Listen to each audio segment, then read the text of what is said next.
We'll have another one. We'll have another Well, one. welcome to the College of Complex. This is our 272nd meeting since we started in February of 2009. We put a different speaker on every week, a different subject. We require our speaker to take a position on an issue or express a point of view. They have to be for or against something, don't care what it is. We give an hour to make a presentation. If they go over an hour, we cut them off. If anybody interrupts the speaker, remind the interrupter that we only listen to one fool at a time. It's one of our rules. Only one fool at a time. And then we have questions and answers, not speeches. Then we have remarks, rebuttals. Everybody in this audience gets 5 minutes at this podium to respond to the speaker said for or against. And our speaker gets the last word, gets a comment, and close the meeting. That's how it works. We don't pay our speakers. We give them a free dinner with our compliments.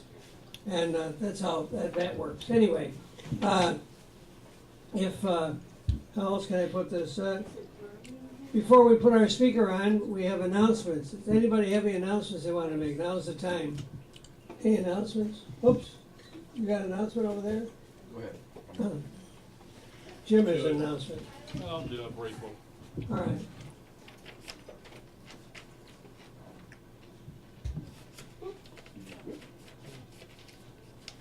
Well, good evening, mate. Glad you made it out tonight. Is anybody here for the first time tonight? Well, you don't need any dissertation on that. Just a brief reminder then. We're pleased to see you. Glad you're out. Looking forward to a good presentation tonight. And Tom told you all the rules of the road. I'll just remind you so you hear it from two voices.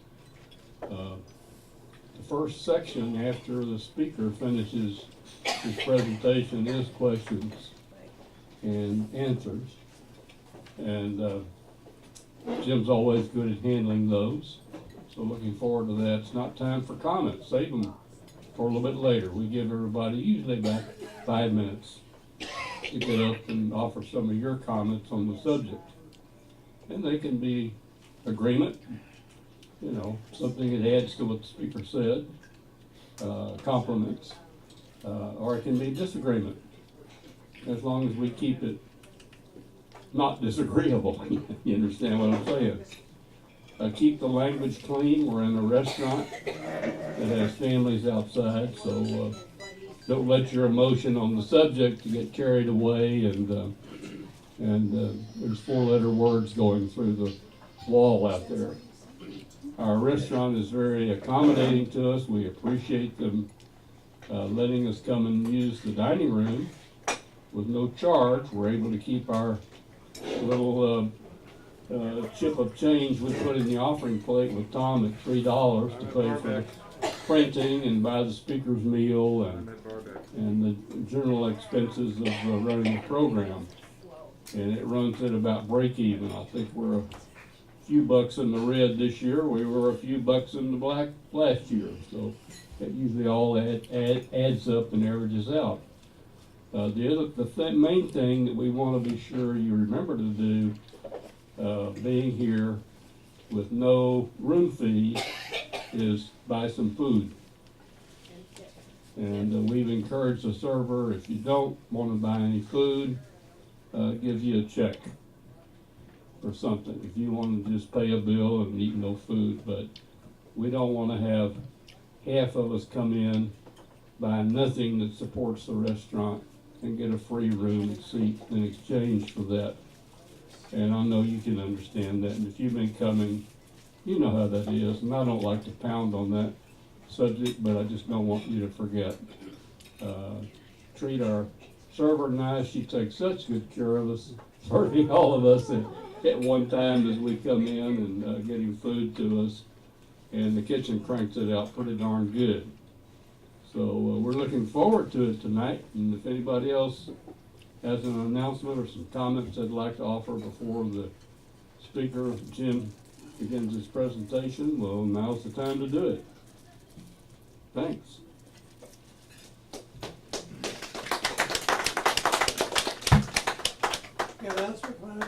I can make it from right here. Okay. Actually, much better up there for announcement. Okay. Joe will let me squeeze out. If you haven't voted yet, you have 20 minutes. You've got 20 minutes to vote. Hurry up. Focus on this. Announcements, go ahead. foot's awake here. Well,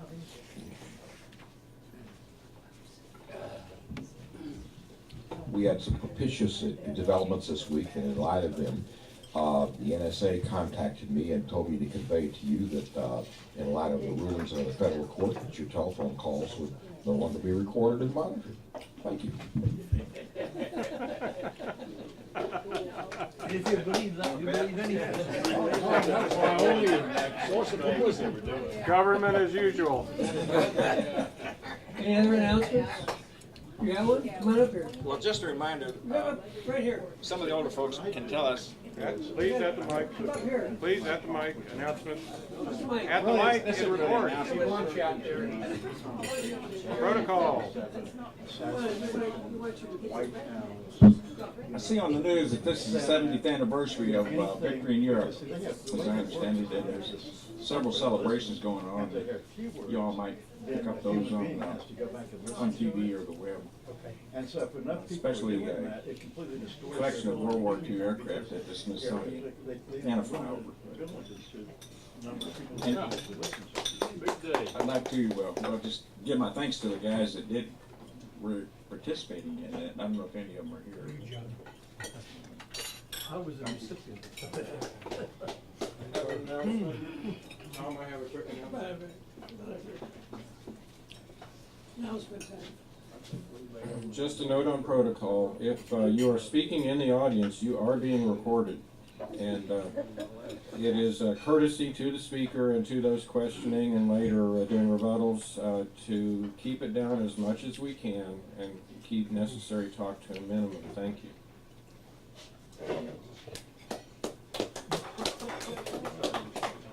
Any other announcements? Okay, well, next week is John Beasley. He's sitting right there. He's our speaker. And he's going to talk about the revolutionary ideas of John Maynard Keynes. It ought to be interesting. It's on your itinerary. And he's educated at London's Imperial College, University of Dallas, MBA, BIC, PhD. He's going to discuss how John Maynard Keynes, later Lord Keynes, generally considered to be the most influential economist of the 20th century, to describe reasonable terms. In essence, Keynes' revolutionary ideas. John will show how, for ideological reasons, the United States has never fully accepted Keynesian economics. He will further explain how this non-acceptance has greatly affected the American working people and put America's future in jeopardy. John leaves it to us to grasp these ideas and take effective action to put our economy back on a strong footing. So it ought to be good. He'll be next week. So remember that. He's sitting right there. All right. Following week, we have The Miracle of Your Life with Paul Tobolsky, MD. It's on your itinerary. I don't want to read all this. And the following week is on the involvement of U.S. June 13th, involvement of U.S. corporations. On May 23rd, we don't have a meeting. It's a holiday weekend. It's Memorial Day. Every time it's a holiday, half the people disappear, so we figured better not to have a meeting. So anyway. You won't be here then. I won't be here next week. John will be here, though. He's our speaker. He'll be holding the fort here. Okay, tonight is Politics, Theory, and Practice in Appalachia. Jim Love, he's retired, having worked as an engineer and educator with publications in both fields, and holding both a BS and an MS in physics from the University of Texas. He's going to discuss how the theory behind LBJ's Great Society has its roots in the New Deal. The basic idea is that poverty can be eradicated with government leading the helping hand. 50 years later, the theory has been tested in Appalachia, itself yet a pocket of poverty. Its purpose is to deliver a report card on the triumphs and failures of the Great Society. Jim will defend the position that federal programs have worked, but there has been unlimited side effects that are harmful and must be fixed. So without further ado, please give a very, very warm welcome to Jim.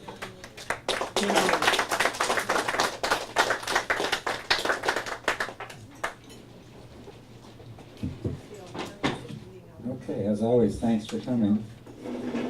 Stormy weather aside. I'll give you an idea of the genesis of how this came about. The statistics, full disclosure, came from The Economist magazine that I've subscribed to. The article is called The 50 Years War. So if anybody's interested in it, I've got it. But I didn't get it from primary sources. The genesis of this was trained as a physicist. And because I was trained as a physicist, you're taught to have a great respect for facts, and you can develop theories, but once you develop the theories, what you got to do is test them in a lab. The problem with social sciences is that where's the lab?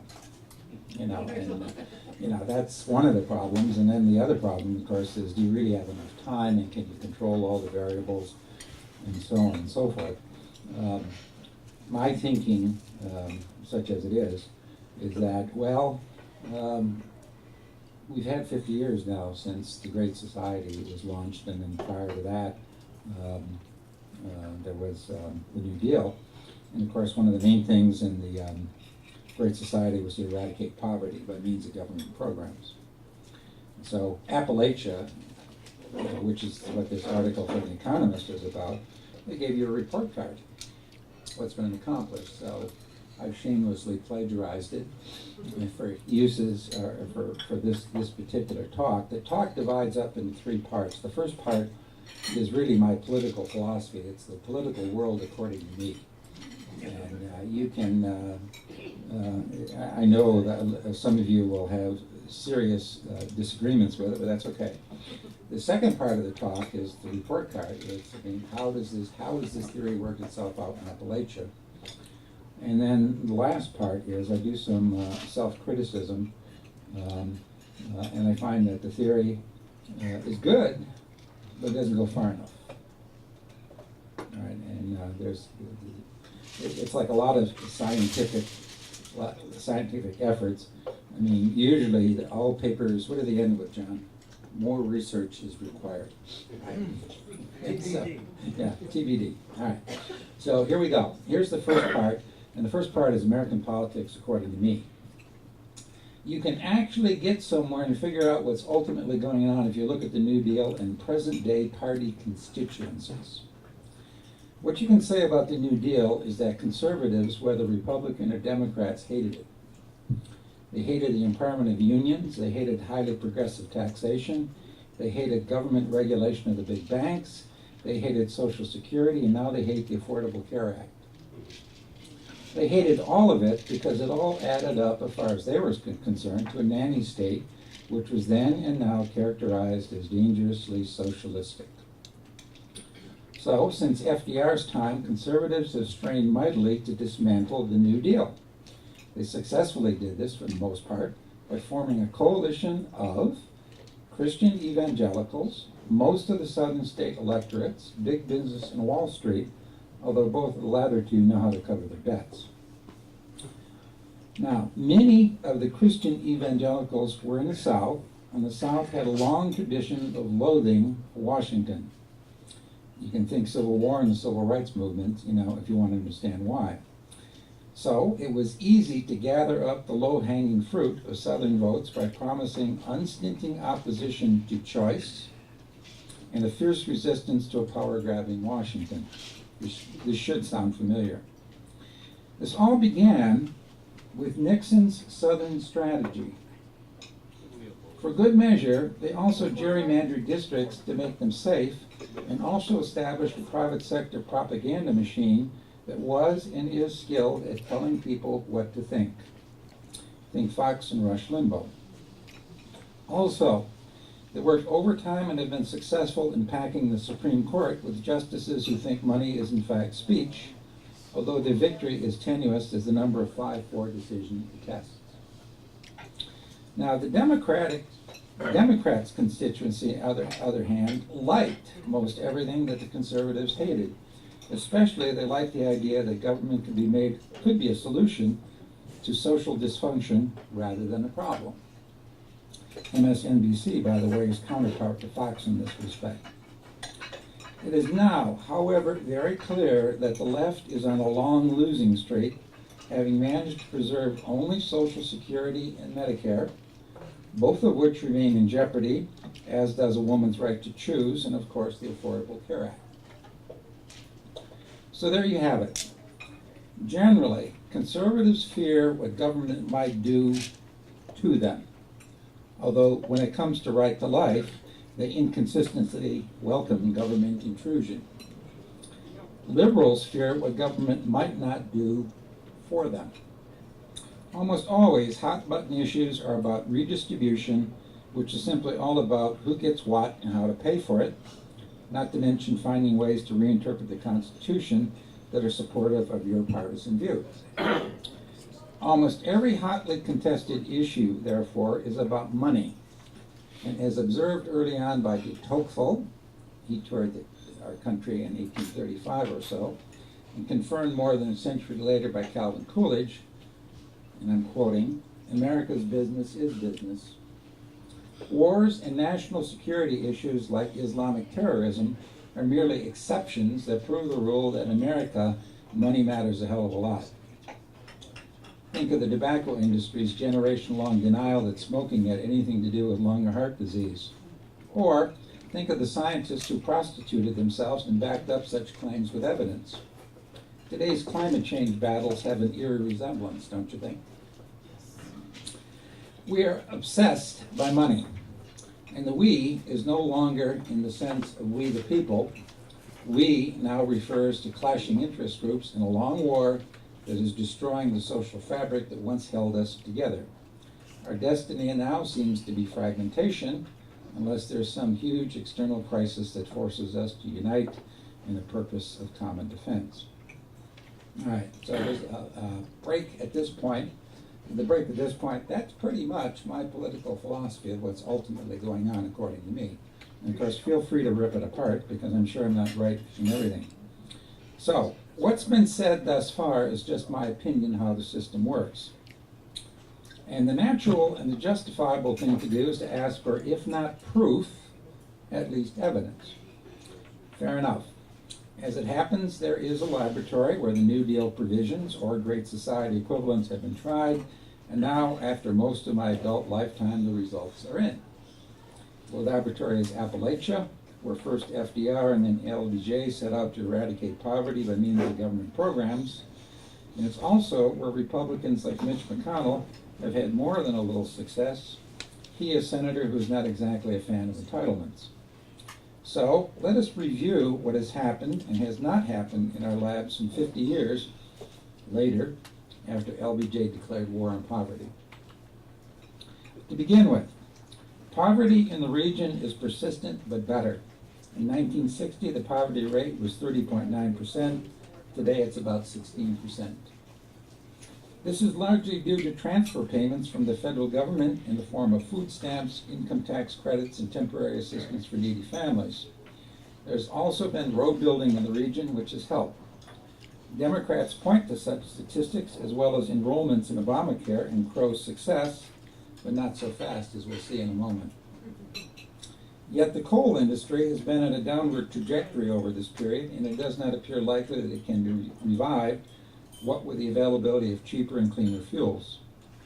No large-scale industry has arisen to take its place, and hopes for future growth lie in call centers and tourism. This is about all the private sector left to itself has been able to accomplish. Young people with any education at all tend to leave the area, and this is reflected in mortality rates. In 1968, rates were about that of the nation as a whole. Today, they run about 20% higher. Male life expectancy in Appalachia today is about 66, which is the same as that in Mongolia. Politically, you would think that the folks who remain would be grateful and reward the Democrats, but you would be wrong. Obamacare is roundly denounced, even though those without coverage has shrunk from 20.4% to 9.8%. And Mitch McConnell won re-election in the Senate recently with a bumper sticker that read, quote, "Coal, guns, freedom," unquote. Go figure, I can't. There's also an ongoing realignment where Republicans look likely to take control of the governorship and to do so on a platform of shrinking government. Democrats interpret this as a Republican plot to bamboozle poor voters out of acting in their best interest by pretending to be on their side. And the Republicans fire back that since poverty still exists, why support more of the same, which has not worked anyways? Well, it has and it hasn't. Last, but far from least, And I would say that this is, if there's one thing that is, in a sentence that's most important in this whole thing, families are falling apart. Where once you had large families that stuck together and scratched out a living, now you have single-parent families, and in some cases, no-parent children being raised by grandparents. I have no statistics, but it's generally acknowledged that drug use and manufacturing is up, especially methamphetamine. It's not white lightning anymore. So, that is the picture of what has happened in the lab, which intriguingly, I think, suggests something that my theory does not allow. So here's my take on how it accords with the theory, and also, most importantly, where the theory is incomplete. First, on money. Who pays for what is the main driver here, as it is and always has been everywhere. Liberals point to poverty statistics and claim success. Conservatives point to a culture of dependency and scream failure. These latter obviously do not want to pay for a system that rewards irresponsibility, makes unwanted babies a state problem, and ultimately fractures families. They have a point. It's not that conservatives resent paying so much, it's that welfare and dependency has become a way of life that should not be state subsidized. My theory, as explained at the start, is silent on this. Second point, propaganda. If Rush says black is white, or that wrong is right, it must be so. That's why coal, guns, and freedom resonated with the Appalachian electorate, even though poverty has been reduced substantially. But coal is yesterday. Guns are beside the point, and everybody's for freedom and apple pie, but one has to ask, what kind of freedom are we talking about? To or from? Telling people what to think has become a media art form, and the proof is that the right has been successful in getting folks to hate and vilify even the entitlements that benefit them, like Obamacare. It is a triumph of the spin masters, and they ought to be ashamed of themselves. And the last point that I want to make, and this I consider to be the heart of the matter, it is tempting to say that when you boil it all down, the well-off want to build a wall around their wealth and look the other way when it comes to human suffering. This is a stock leftist position, which is sometimes true, but not always. There is, of course, some of that, but it's far from being the whole story. In fact, what my theory of what is going on lacks is a moral dimension. The problem, starkly put, is that gaming the system at any level is no longer a sin. I intentionally use a religious term here because it is precisely the failure of religious authority to instill a moral code that preempts such self-serving gamesmanship. I'm not talking about coming to Jesus here either, as I haven't seen the inside of a church for decades now. What I am saying is that if it feels good, don't do it. Built into every moral code worthy of the name is the idea of self-sacrifice for others. Most of all, for family members. What we see, however, both in Europe and USA, is an emptying out of churches, especially the Roman Catholic Church, which is burdened with unending sex scandals, and in particular, the disintegration of families, especially in the blue-collar demographic. Children born into such circumstances have every disadvantage and will have no skills other than, say, cooking methamphetamine, making lots of fatherless children, or figuring out how to game the welfare system. And by now, there's nothing new about it because it's a lifestyle that's been handed down by their elders. So, I declare that my theory, minus a moral dimension, is for the most part vindicated. Money matters, as does propaganda, and I think this is the revelation I had in writing this. The sad lesson of Appalachia is one of unintended consequences, aided and abetted by moral collapse. And let us not forget that the well-off's moral codes are not immune from criticism either. They certainly know how to game the systems too, as in evading taxes by using offshore tax havens,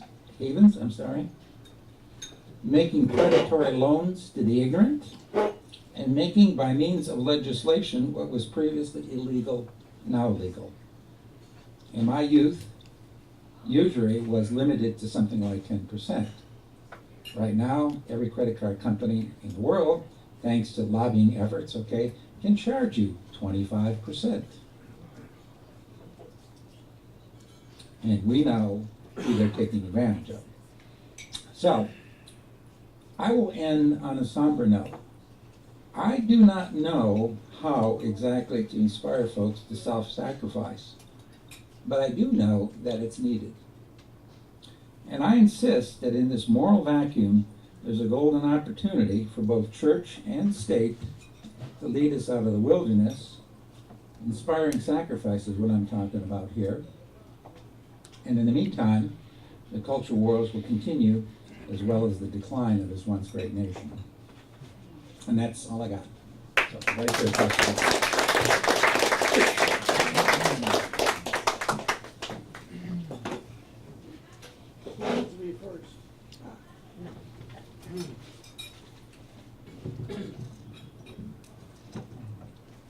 Yeah, hello, Jim. Hi, Yes, John. very, very interesting and informative talk.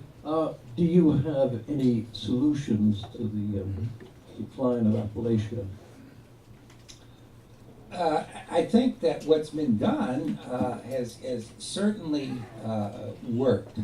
You cannot say that Great Society programs have failed when you take a look at the statistics. However, the critics on the right will take a look at the people who are gaming the system and say that they haven't worked. So I would say that finding a way to eliminate the gaming at all levels. I'm not pointing my finger of condemnation just at poor people. I'm pointing my finger of blame up and down the socioeconomic scale, and I'm saying stop it.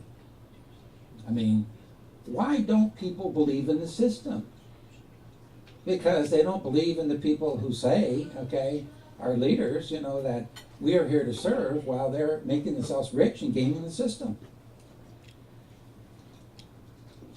I mean, hello? Yeah, George. Yeah, Jim, very good. I liked your dissertation there. One of the things that I heard, I think it was last night, that the Army is going to hold a giant exercise in Texas. and the thing was that I can't remember what the name of it is, but Greg Abbott, Ted Cruz have alerted the National Guard to be on guard in case of a military takeover of Texas. I myself are ashamed of this, ashamed that I live in Texas and we have leaders like this. What's your feeling? Well, I would say that for once, Rick Perry did himself proud and he condemned what Abbott did. I find it rare when I agreed with Rick Perry on anything, but I will say that he deserves a thumbs up, as do the other Republicans, who condemned this. One, I can't remember who it was, but the way he put it, he says, "I really resent the fact that you put me in a position where I have to decide between my governor really believes in this crap, or he's pandering to these right-wing nutcakes. I mean, which is it?" Take your pick. Pandering beats belief all the time. Yeah.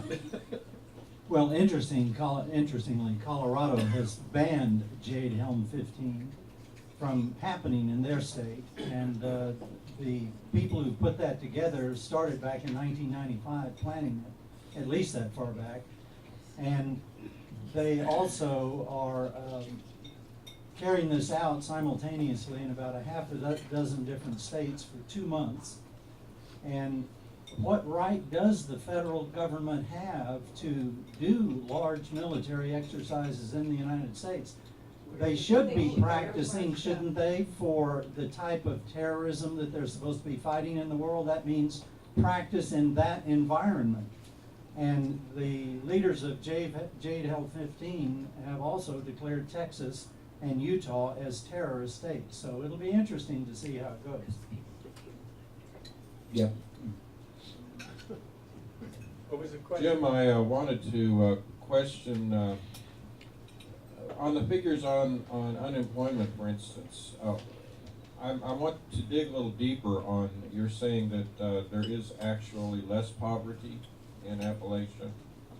Yet across the board with reporting on unemployment now, I know those figures are not accurate because the new policy is once your unemployment benefits run out, you're taken off the rolls. So we have many more unemployed. Can you comment on that? My comment is, I don't think I mentioned unemployment. I think I mentioned poverty rates. Well, yeah, well, that's why I was asking. Well, I don't know. As I say, the information that I got was out of this Economist article, and it did not, I'll have to look at it again, it didn't address the unemployment rate. But if you want to measure success in terms of reduction in poverty, according to these numbers, they have. Has anyone done any genealogical studies on this term fatherless children? Yeah. That's kind of, I mean, if you do the DNA, there was a father. Well, yeah, but I mean, we're talking about a parent who's present, who's providing guidance So we're and discipline and that sort of thing. You know, So- we're not talking about somebody who's making babies because they want to collect the ADC check. So we're talking parents rather than kissing cousins. Right. Kissing cousins, yeah, that sounds like Appalachia. Now, and if you're thinking to yourself, well, I mean, has he been to Appalachia? You know, not lately, but I was there maybe about 50 years ago when my brother-in-law worked there, and we did a little tour. And it's about as backward and depressed, at least at that time, then as people say. Yeah. Do you think there's a connection between work and poverty? Say it again? I said, do you think there's a connection between work and poverty? How do you mean? I mean, expand on that. I mean, the more you work, the more poor you are, or what? No, it's kind of a loaded question. You know, the Great Society discourages work. You know, and when you work, you get out of poverty. If you sit back and you take welfare, you don't get out of poverty. Well, let me put it this way, and again, I'm going to go off into the world according to me, and I don't know the provisions in detail of Great Society programs. I do know that there was a lot of criticism, and it was probably fair, and that it was perpetual training, and that people would get into these things, and they would draw benefits, and they would never qualify for a job, and they were just permanently on the dole. My view is that everybody who games the system up and down the socioeconomic spectrum should be facing harsh penalties. Jail, probably. Now, that's one, right? On the other hand, programs should exist. Programs should exist to get people out of poverty, right? And at the low end, at the unskilled end, I would argue that it is a crime and it is a disgrace that we have not decided with cheap money to rebuild the infrastructure and put people back to work and to train them in a marketable skill so that they could support their families.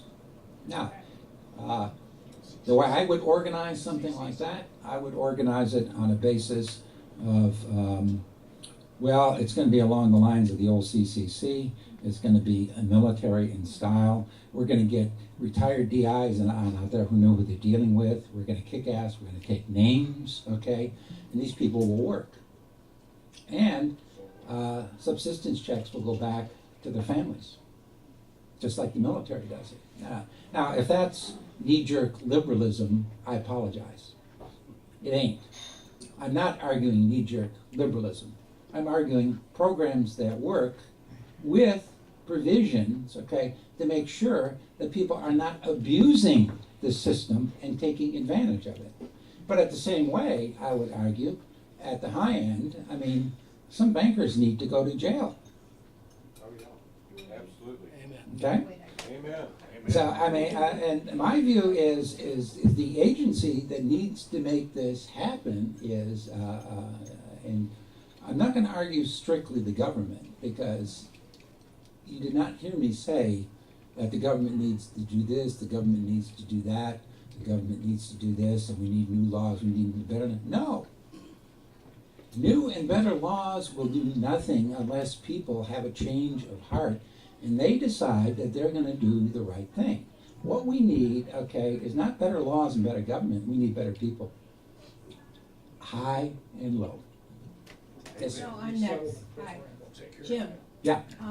One part you kind of left out was the fact that 1 out of 3 young black men are in prison. There's a whole wasteland of young men who can't get married because they're in prison. The way we have our bail system is that if you can't make bail, you're in jail at least 109 days. So if you have money, you can make your bail. So, you have a big prison system. And of course there's missing fathers because of this war on drugs and so forth. The statistic I read the other day is we got 5% of the world's population. We got like 35% of the world's prison population. One of the reasons for that is because of the insanity, okay, of harsh imprisonment, okay, first-time offenders, for like small amounts of marijuana possession. That's changing, but they wind up in jail. Where they should wind up, okay, is in an infrastructure rebuilding program, okay, where instead, okay, they're paroled to do this. They're rebuilding the infrastructure, and you're taking the money that's already there to imprison them. It costs about the same amount of money to house a prisoner as it does to send them to Yale. So, I mean, at least you'd have something to show for it, would you not? No, you would. Yeah. But there I go again, making sense. And to add to and support Susan's point and your point is, this whole idea of gaming the system. What about these for-profit prisons where they're just warehouses of wasted human potential, and they're getting all of these benefits through the government? That's one point, but that's a whole talk in and of itself. But another element of gaming the system are these religions that you've pointed out have failed to do their job, and they've acted as just hate groups, and they're getting nonprofits, so they get a tax break, and they've completely failed in terms of being teaching centers of teaching, basic human yeah, and like you said, the idea of self-sacrifice and love. Instead, they're just teaching hate and divisive, these so-called social policies, abortion, whatever, and hate of certain groups. And meanwhile, and they're acting as political organizations and not paying taxes. So anyway. Yeah, my only comment to that would be is that's why we have, we no longer have a society. What we have is an ongoing war of special interests that are fighting for advantage. And until we have better people, including myself, I mean, I don't offer myself as a model of selflessness by any stretch, okay? On the other hand, I mean, I do feel like as a first cut, as far as being a caring, decent, citizen individual, you really should care for members of your family, and you should raise your kids, okay? And you should, make that a very high priority, even at your expense. I mean, it just goes without saying, but this idea that, everybody's in it for themselves, and so I'm going to be in it for myself, and I don't know anything to anybody, and I'm just going to scam my way, through life and abandon my wife, abandon my kids, abandon the job, abandon the country, abandon everything. In large part, I think that's why there's this funk, there's this angst, that people know something is wrong. I like to think that maybe I put my finger on a part of it. I think that's a part of it, is that this idea that, I don't have to inconvenience myself for anybody or anything is just flat wrong. It's just wrong. Yes. I'm thinking back to the days of FDR and the Tennessee Valley Authority, where they put everyone to work. Were building bridges. They were building bridges, roads, a lot of the things we need built today. It was on the government, granted. The taxpayers paid for it, granted. But everyone did get a chance to work and get the feeling of being able to work. And I think the ennui or the apathy that you're picking up on is the fact that there is no opportunity. And they're starting to crumble because of it. In Tennessee, the governor had everybody building roads. And for a long time, that flattened out Tennessee and quite a few of the other states because they had an opportunity to build roads, build highways, build driveways. It didn't seem to matter, they were busy, and that's what they need. I think the country needs a feeling that they're doing something. Sitting at home isn't the answer. Watching television isn't the answer. Getting money from your parents isn't the answer. But getting money from the government to do a job and learn a skill. We have a lot of interesting things that were built by the people back then that are still standing. White Rock Lake is one of them. So really, we should do something, and I would like to see some Republican or some Democrat or some conservative or some liberal. I really don't at this point care. But somebody should just stand up and say, let's go back to something we know when it really did work. Well, my comment to that is, and I'm gonna borrow from English history, John. In borrowing from English history, in the midst of the Blitz, Churchill stood up and said, "I got nothing to offer but blood, sweat, and tears." And to my way of thinking, I mean, when an American politician stands up and says that, instead of saying, well, it's not your fault and everything's going to be fine, it's those son of a bitches. All right? I don't want to hear that. What I want to hear is that we're all in this together and we're in a ditch and we need to fix things, and everybody's going to have to make a sacrifice. And what are you willing to do? That's what I want to hear. Yes, sir. A few minutes ago, you mentioned doing certain types of projects with cheap money. Could you define cheap money and the difference between that and expensive money? Well, I mean, interest rates these days are, what are they, 2% or something like that? John, you would probably know. But I mean, for government loans, for example, they could probably get it at around 2%. And when you have a crumbling infrastructure and a huge unemployment problem and cheap money, the obvious thing to do, and this is not just me, this is people on the right, people on the left, people in the middle saying, rebuild the infrastructure. Why hasn't it been done? Now, I will say that, and most of you are persuaded, and that's probably true, that I'm more to the left than most, but I highly criticize Obama. I mean, he missed the boat that he should have pushed to get this done. It was an obvious thing to do, and it would have, and instead, instead of having to fight with Congress, to extend unemployment benefits, people would have been paid, and they would have been able to even afford insurance. But there I go again. This counterpart to the Civilian Conservation Corps that you're proposing, what wage rates do you suppose they would be paid? I don't know.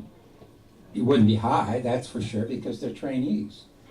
And they would have to be learning, it would probably be somewhere around the minimum wage. But as far as the perpetual question of where you're going to get the money from, if these people would otherwise have been in prison, you'd have paid for them to be in prison, right? So now you're paying for them to actually make a small salary, learn a trade, and rebuild the infrastructure. What is wrong with that? Well, there's nothing wrong with it, with the sole exception that it provides competition to high-priced union labor. Unions will staunchly oppose this, as they already have. No Democrat will ever be able to put forth a program like this. I doubt that there are very many Republicans that have the background and they don't have the votes to do it. I think your idea is worth pursuing, but it's not a practical idea given the political climate. Unions control too much. Sorry, union guys. When I lived in another state, I was in a breakfast group, and one of the men was president of a local SEIU, and I proposed that they just take people out of the local jail and get them to clean up the trash. And he was adamantly opposed to that because he said it would lead to eliminating jobs for his union members. So there you go. Well, my comment to that is you're right. The unions would probably propose it, or oppose it, I should say, if it meant competition and lowered salaries as far as they were concerned.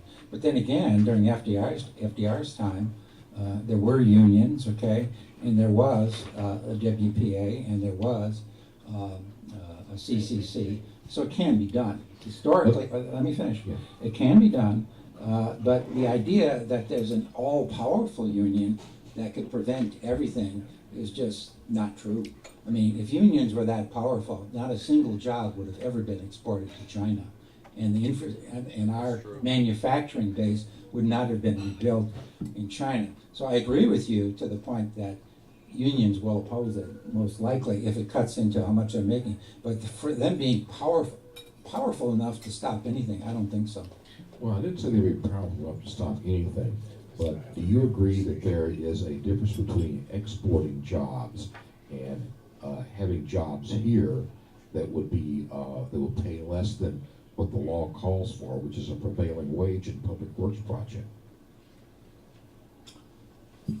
Well, these are, I guess my answer to that is the devil's always in the details. It would be difficult to work out. There's no question about that, and there would be all sorts of interests that would want to be protected, and they would have their say. And how it would work out, I don't know. I do point to the era of the 30s, though, where it was possible for A, unions to be recognized and empowered, B, collective bargaining to be initiated, and C, the CCC to form and to rebuild, okay, the American infrastructure. So I don't accept the notion that it can't be done. One final question. Yes, sir. You referred to Mr. Obama dropping the ball. I think many of us would agree that he dropped lots of balls. In this $800 billion stimulus package, $1.2 billion went to Baltimore, yet there's no visible evidence of West Baltimore or any Baltimore getting any construction projects. Do you have any idea what happened to that money? No. You want to find out? I have no idea what happened to it, and I'm quite sure that even if it's a matter of graft and corruption, I mean, it's not the first or the last time it's occurred under an American president. Well, correct, $800 billion down the toilet.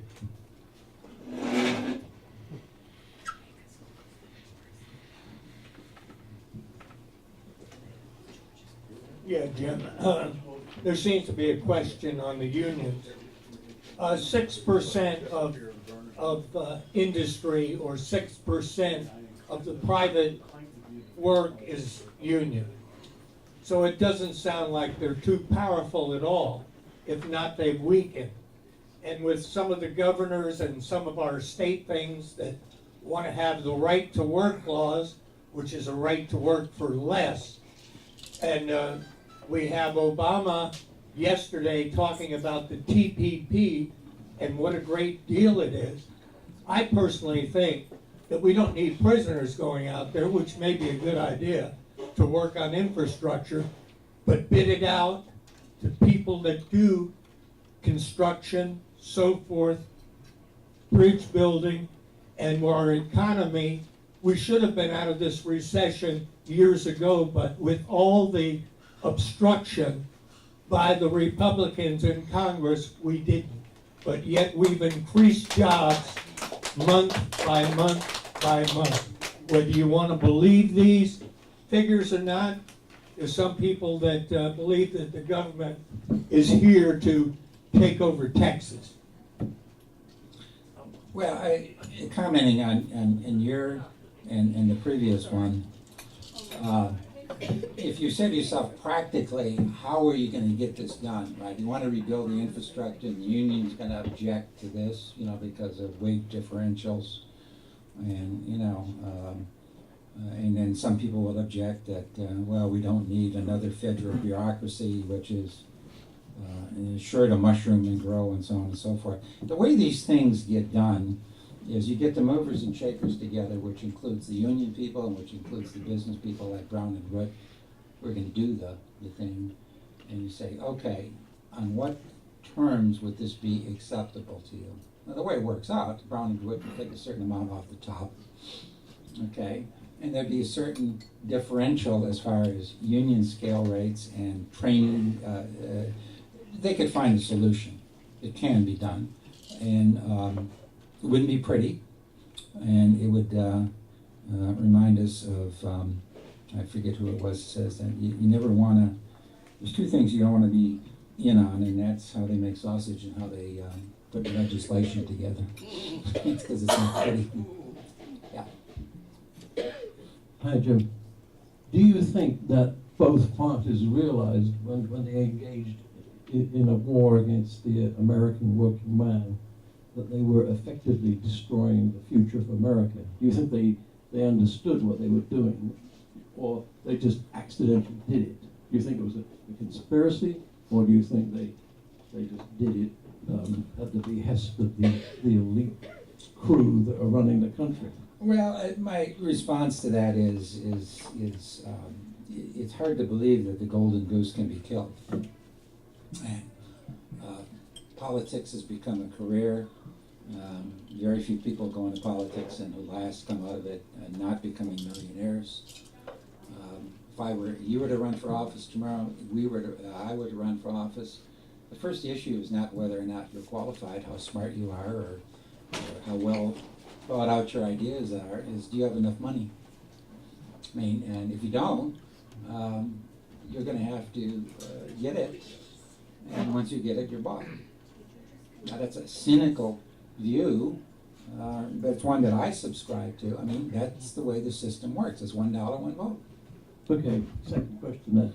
Do you think that the people that were buying and pulling the strings did this deliberately, knowing that they were going to wreck the country, or was this just accidental? Well, I don't think that every congressman is a John Maynard Keynes.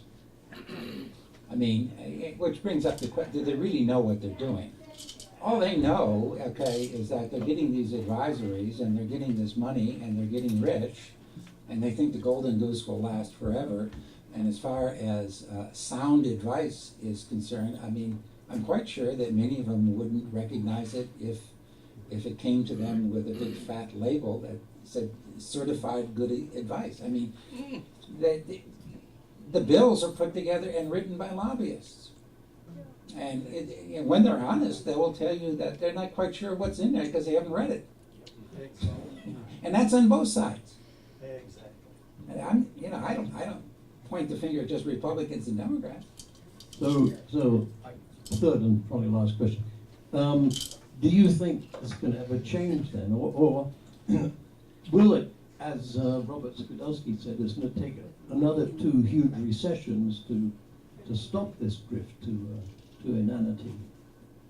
I can confess my hopes to you, and I can confess my thoughts when I'm on my bad days. My cynical thoughts are every great civilization brings itself down. That they do, and the reason why is they're riding high and they think, oh, we can't kill this golden goose and this will go on forever, and look how well we're doing and we can sustain it, right? And eventually the thing just crumbles from within. What worries me is that the big concern is this. The big concern is that people don't believe in the system anymore. That's the big concern. I mean, you look at the popularity ratings. I mean, I guess the military is the one that does best, and they're like at 70% or something like that. Obama is as good as what, in the 40s someplace? No. 48, yeah. Well, you missed my talk about the angst a month or so back.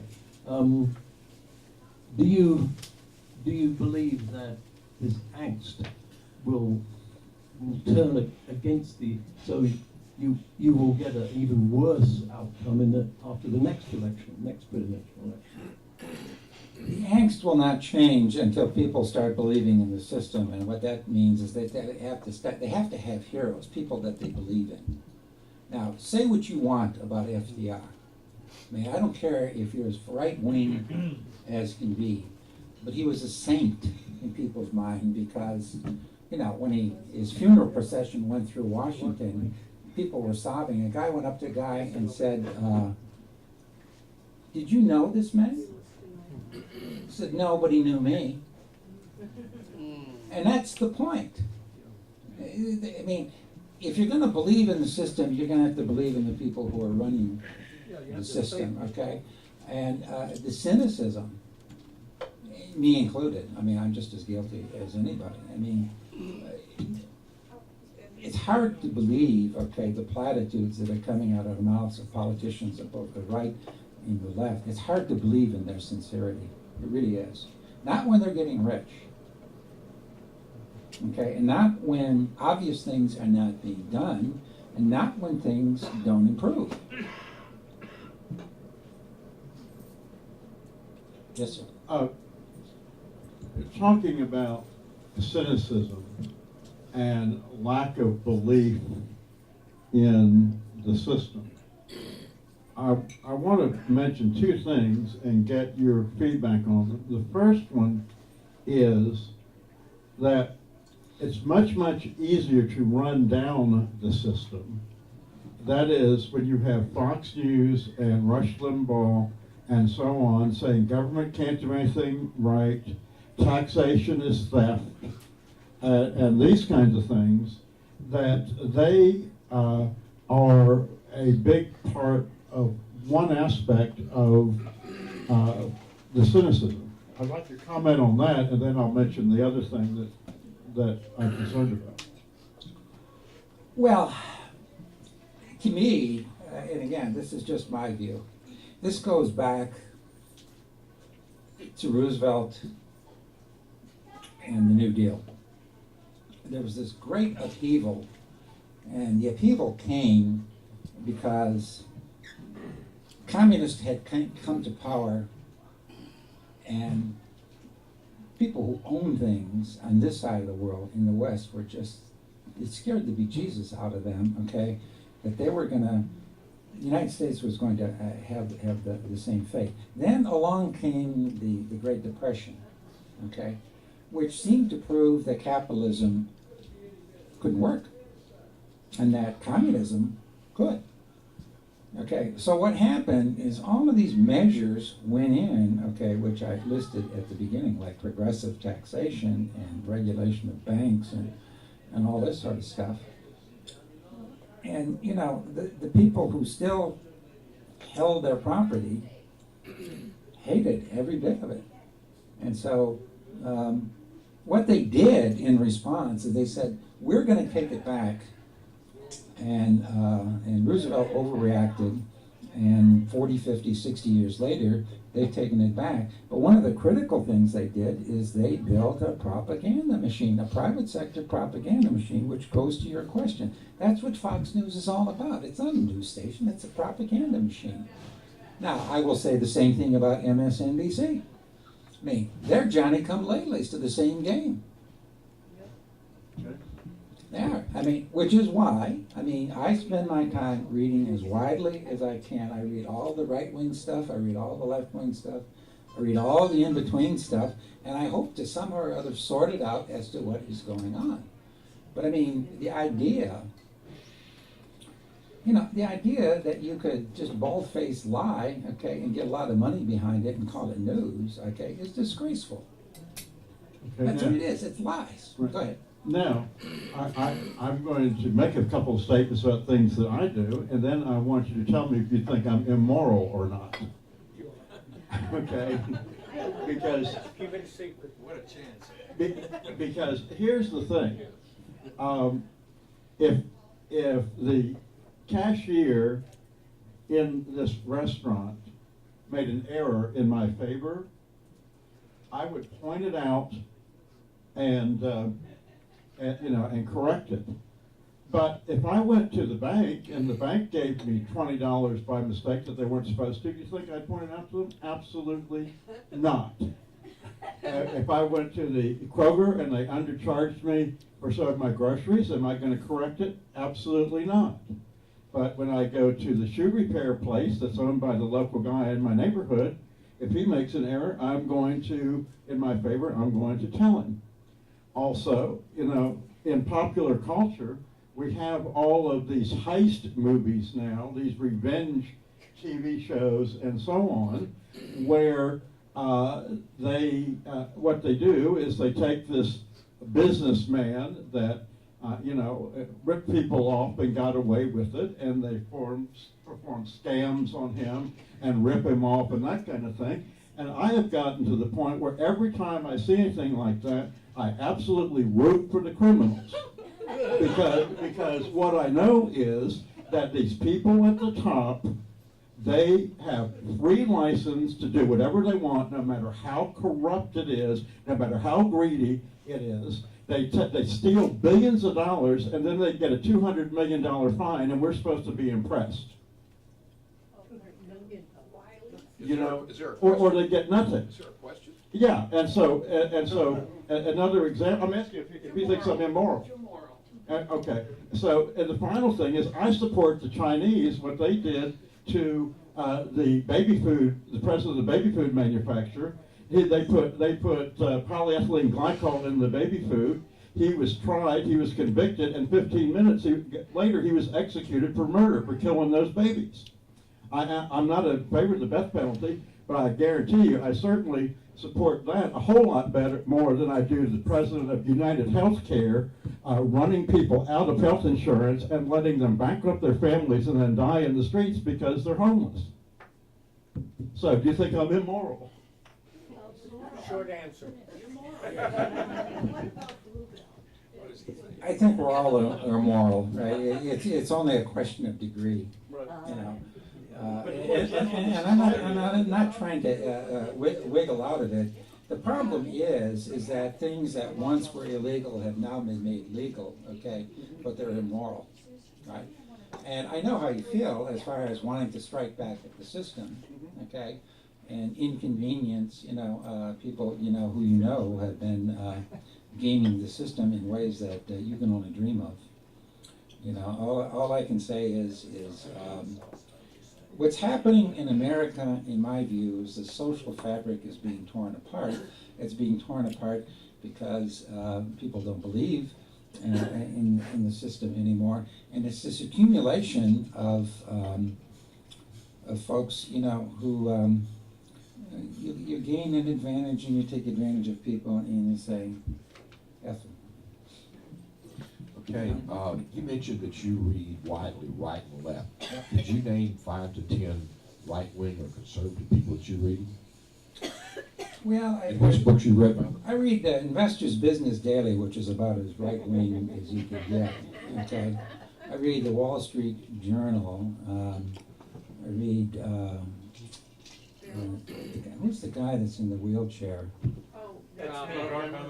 Who? Yeah, I read Krauthammer every chance. That's 3, okay. That I get. I read The Economist, which is pretty much down the middle, I think. Well, it's more right-wing. I watch MSNBC. I read the Dallas Morning News, which tries to be down the middle. Those that you can't. Those first 3 are the only conservative or right wingers that you read. Yeah. Well, there's all kinds of right. Is this a test? I'm just wondering how many. If he said he read widely, I just wondered how many right wingers, who they were. It was. Yeah, I read Krauthammer all the time, and I can't remember. Karl Rove always has a piece in the Wall Street Journal. So I read him. Does the name Mark Levin ring a bell? No. Okay, he's a more conservative guy on the radio. 820. Who? Alex Jones. I don't listen to Alex Jones, but when I read about it, it makes me think like he's a kook. You mentioned that there were things that used to be wrong that were made right. Could you give some examples? Oh, yeah, usury laws. I mean, Okay, predatory just lending. Just one? I mean, I just wonder if there are others. I don't agree with the present usury laws either, but. I mean, Deregulating the savings and loans, which were set up for looting. I mean, that happened, that cost every man, woman, and child in the United States about $4,000 a head. And there's no doubt in my mind that, and this happened in the Carter administration, if you think I'm being partisan. Yeah. They were deregulated and they were set up for looting. And anybody who was, were you in Dallas in the 80s? Yes, I was in Dallas. Yeah, I remember very well. Remember the I-20 corridor? I remember very well. And the paper being passed on? I think if you go back and look at it, you'll learn that the savings and loans were deregulated because they were going out of business. Now, how did they go out of business? Congress allowed Wall Street firms to open up money market firms that had no limit on the interest they could pay. The savings and loans had their interest counted or controlled, capped. What happened was, well, it's a lot quicker than his. Okay, this led to what's called financial disintermediation. The savings and loans were deregulated, and it was one of the stupidest moves Congress ever made, exceeded only by the stupid move that they allowed money market funds to not be regulated. So the question. Well, I'm just. You said that was an question. Okay. The question is that an immoral thing or was it just stupid? Both. It was both. I mean, there's no doubt about it. I mean, it cost you $4,000, cost me $5,000, cost my kids $5,000. Okay, and there is no doubt in anybody's mind, okay, when you look at all the kited paper that was passed on and all the phonied up appraisals, okay, that were done, okay, to so that the holder of the paper in the last part was the one that got screwed because he couldn't sell it to anybody else, right? But that whole I-20 corridor was a monument, okay, to graft and corruption. El correcto, but it had its genesis in Congress. Okay. All right. Is that true or not? Well, it happened in the Carter administration, and it had its genesis in Congress. But again, I mean, Congress is only the instrument. They're only the instrument. It's not that they're saying, oh, we think it's a good idea, okay, to take the deregulation off. They got lobbyists in there saying, you know, it's really a good idea, and why don't you take this campaign money, you know, and vote in favor of it? Sure. Okay. I'll ask you. I got another question for you. Yes, sir. I have a question in terms of why is it that the people who supposedly benefit a lot from, you know, federal government programs, they tend to turn out often very resentful about those, or at least that's the way it appears, and they end up being, you know, extremely anti-government, and, you know, they apparently are, like, you know, very much into that, you know, I mean, anti-government way of thinking. And that's not just in the South. If you go to a place like Arizona, you know, I mean, again, to a large extent, you know, Phoenix area was built up by federal government programs, but again, you know, they are extremely, you know, militantly, so it almost seems to me that that's something which cannot be explained by, you know, logical, you know, reasons. It probably needs some it's not. Freudian, you know, like it's not Oedipal complex, like, you know, really wacky theory to explain why that behavior occurs, and that has occurred many times in many places. It's not just, you know, confined to the South. So, what are your thoughts on that? Well, you know, one of the bedrocks for conservatives is they don't want czarist-like federal government telling them what to do. I mean, don't tell me what to do, even if you don't like my thinking and my programs and my ideas, right? They're my ideas, and I'm going to stick with them, and I don't need some pointy-headed intellectual from Washington who's written 18 different papers on something telling me, okay, how I'm supposed to live my life and run my business, right? They're quite willing to accept trillions in subsidies. And doesn't matter. I mean, now you're making sense, you know, and yeah, you're the same problem I have. You know, you're making sense. Now, this is particularly prevalent in the American South. Now, I will maintain the Civil War ain't over.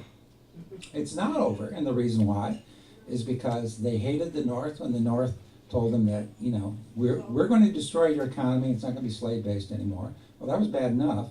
But then, when the South managed to reinstitute slavery in form, if not legalistically, okay, they hated the civil rights movement. They hated the people coming down there and telling them that, you know, we don't believe, you know, that you can pull off this two separate society sort of business. Now, the Republicans have been very smart. They've cashed in on it. That's the whole heart of Nixon's Southern strategy.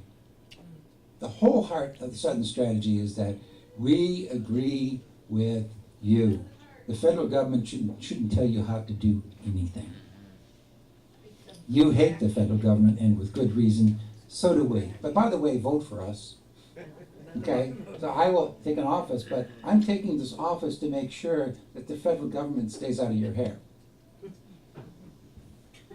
That's the name of that tune. Yes, sir. Do you think the answer to this gentleman's question about why they're resentful is that the government has failed, remarkably, to send someone around to wash their bottoms for them? I don't know how to respond to that. I think I'm going to pass on that one. Okay, well, let me phrase that question in a little bit different form. Do you believe that a culture of dependency breeds resentment? On the part of the people who are dependent? Yeah, it can. I mean, you certainly don't like being dependent and on the dole.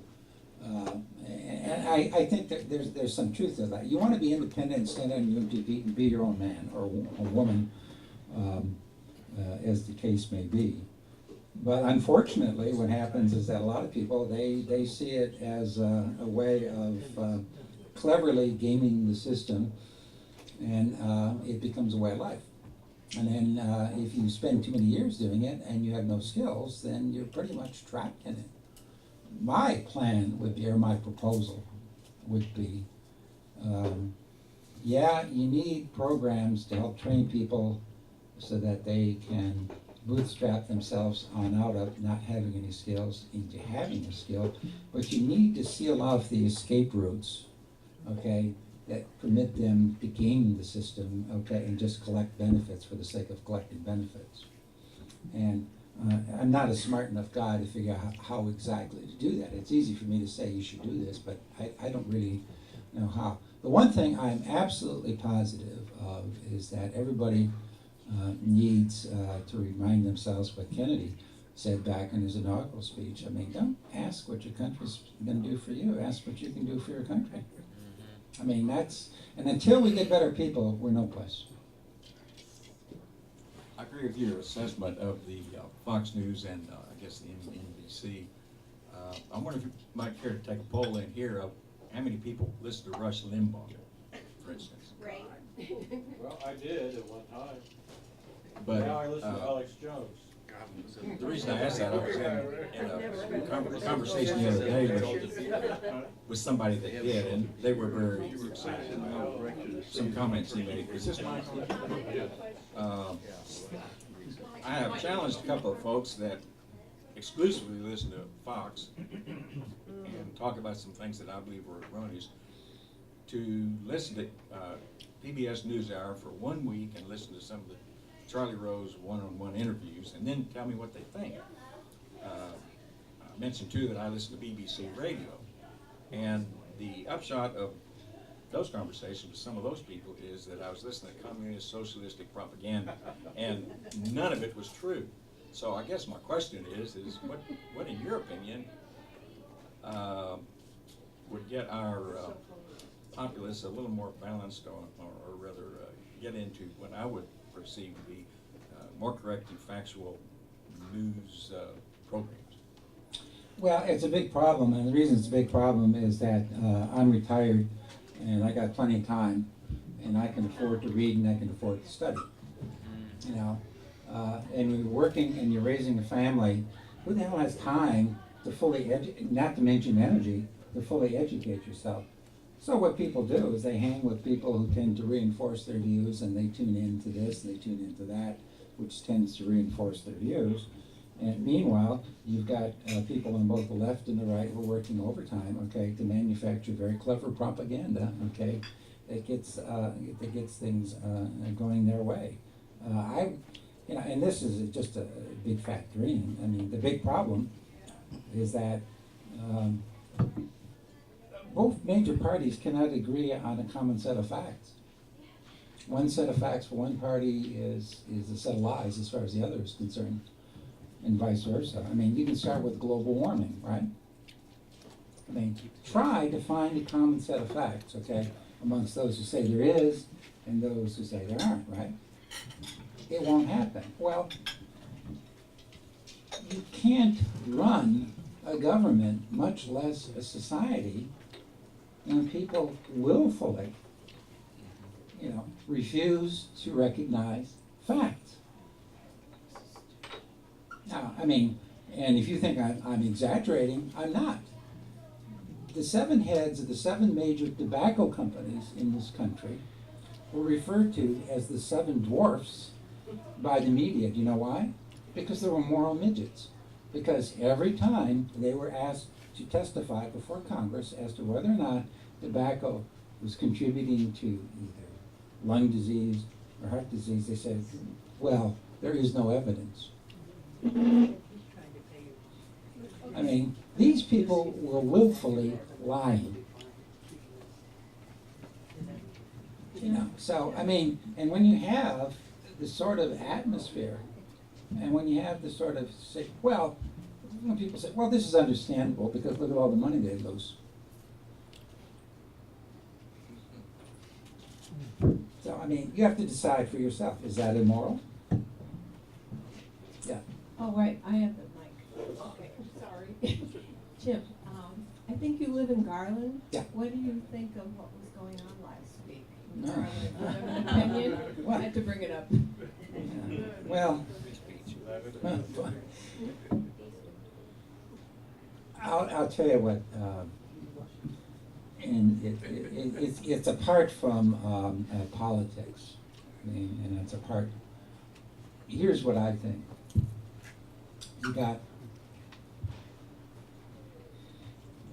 You got a young guy,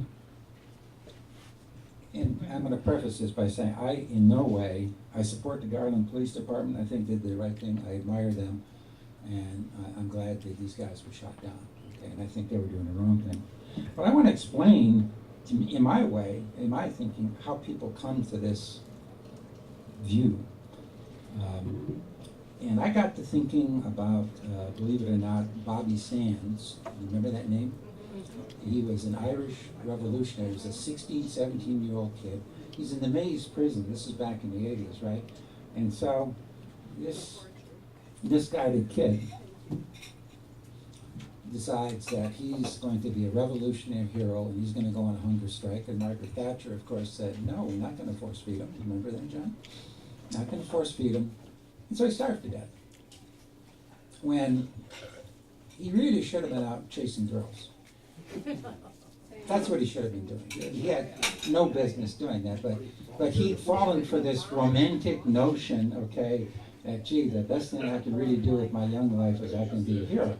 Now, I'm thinking about these guys in Phoenix, who truly, I mean, they're not the sharpest knives in the drawer.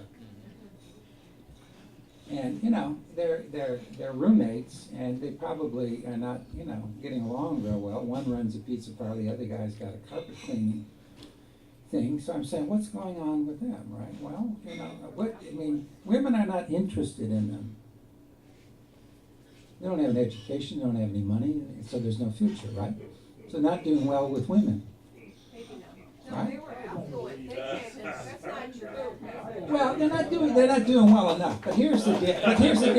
Ask yourself, why the popularity of all these superhero movies and comic books? And the answer is, nobody ever wanted to be ordinary, and especially a young guy, never ever wanted to be a loser. You want to be a winner, right? In fact, you want to be a hero. So what's the pathway to heroism these days? Jihad. That's why you find born American kids, you know, who find their lives unavailing for whatever reason. They get these screwed up romantic notions that, oh, I'll be a jihadist, okay, and then I'll immortalize myself the same way Bobby Santa writes songs about me, right? Yeah, Yes. that's probably a point. Yeah. Jim, Yeah. wait, we have a mic. Yeah. Question. Jim, you seem to be subscribing to the notion that there are the deserving poor and the undeserving poor. Did I get the wrong impression? No, you're right. I mean, there are deserving poor and there's undeserving poor. There are deserving rich and there's undeserving rich. I mean, it has nothing to do with your category and station in life, although there's many more incentives when you're poor to do illegal things. There's no question about that. On the other hand, when you're rich, there's far more opportunity to do illegal things that you can get away with. So. You were saying that these fellows were having a very hard time having relationships with the women. Are you saying that women are the problem then?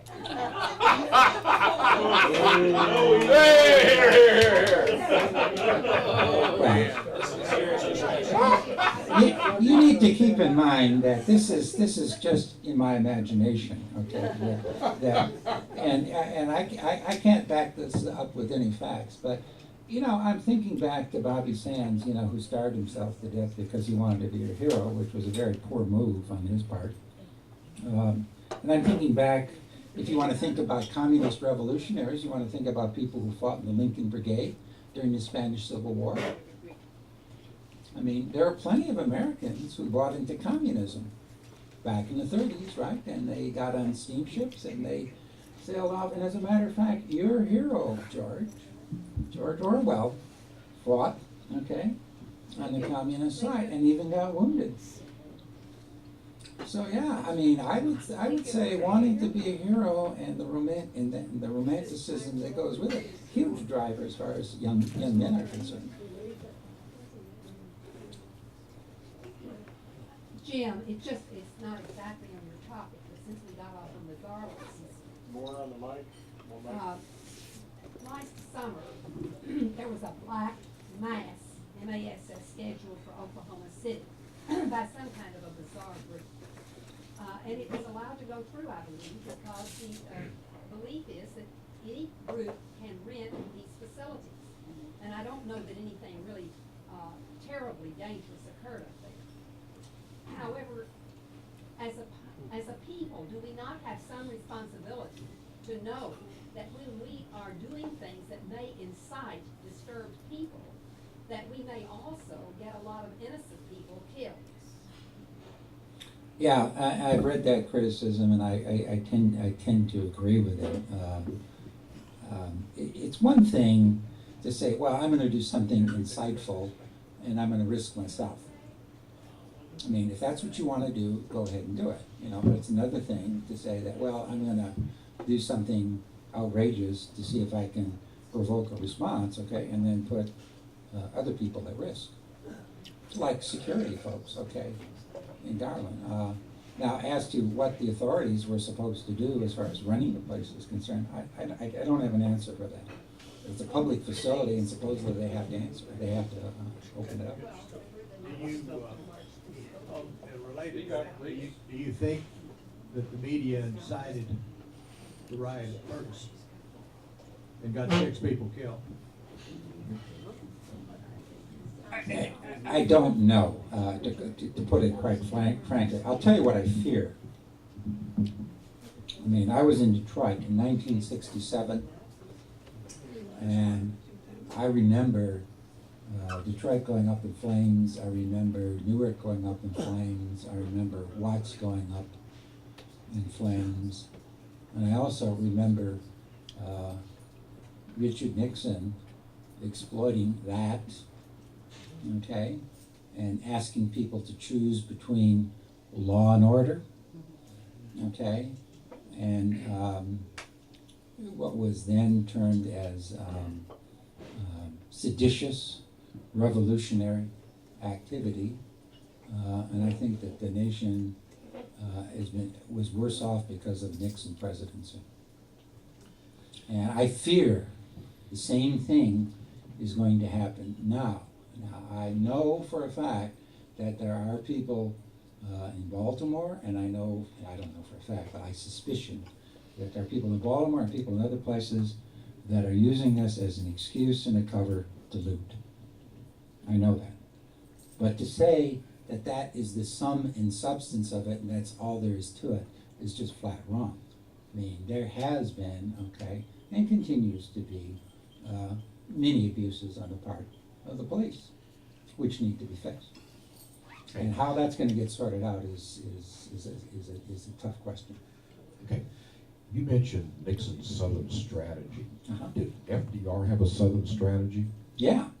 His Southern strategy is that we won't mess with segregation. And you can keep it. And we won't push for it, right? So Nixon wasn't the only one to have a Southern strategy. No, It's amazing. no. I mean, I have no problem bad-mouthing all sorts of politicians. Today we have we're talking about the fault of government, among other things. Today we had an election in Dallas. How many of y'all voted? Wow. I voted in Garland. Well, that's okay. You voted. You voted. In my precinct, 1 in 35 voted. Do you think if the election were moved from where it is now to the first Tuesday in November of even numbered years, that would A, increase the turnout, and B, be beneficial? Not here. No. Not in this. You don't think it would increase the turnout? We had it in 2014, we didn't vote, and that was at the same day. I don't think the calendar matters all that much. I think what matters is whether or not people think it'll make a real difference. Have you given a lot of thought to what it might, you talk about we need to have a change, people, individuals need to have an internal change. Is that a correct way of encapsulating what you're saying? Yeah, we need better people. Have you given some thought to how that might happen?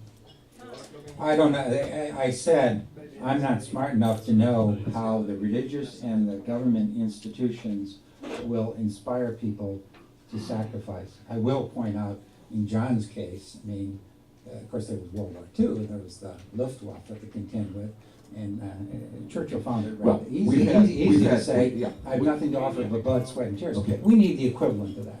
Well, there's one group of our society that has talked about a method that has been fairly successful in turning people around, and it's called being born again. Well, if it works for them, that's fine. But I'm not here to promote any religious message other than to say that if it feels good, maybe you shouldn't do it.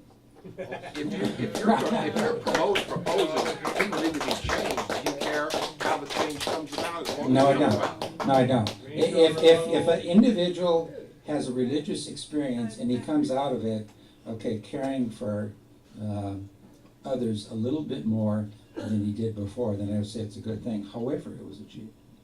Okay. All right. Thanks, Chip.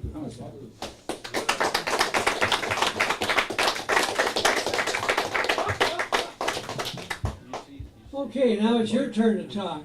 You got 5 minutes if you want it. Come on, who wants to be first? Come on up here.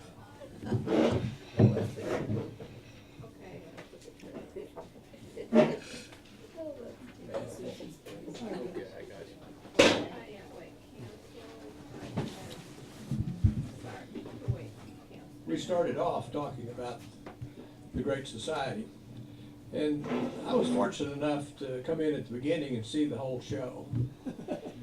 Some of us were, some of us weren't.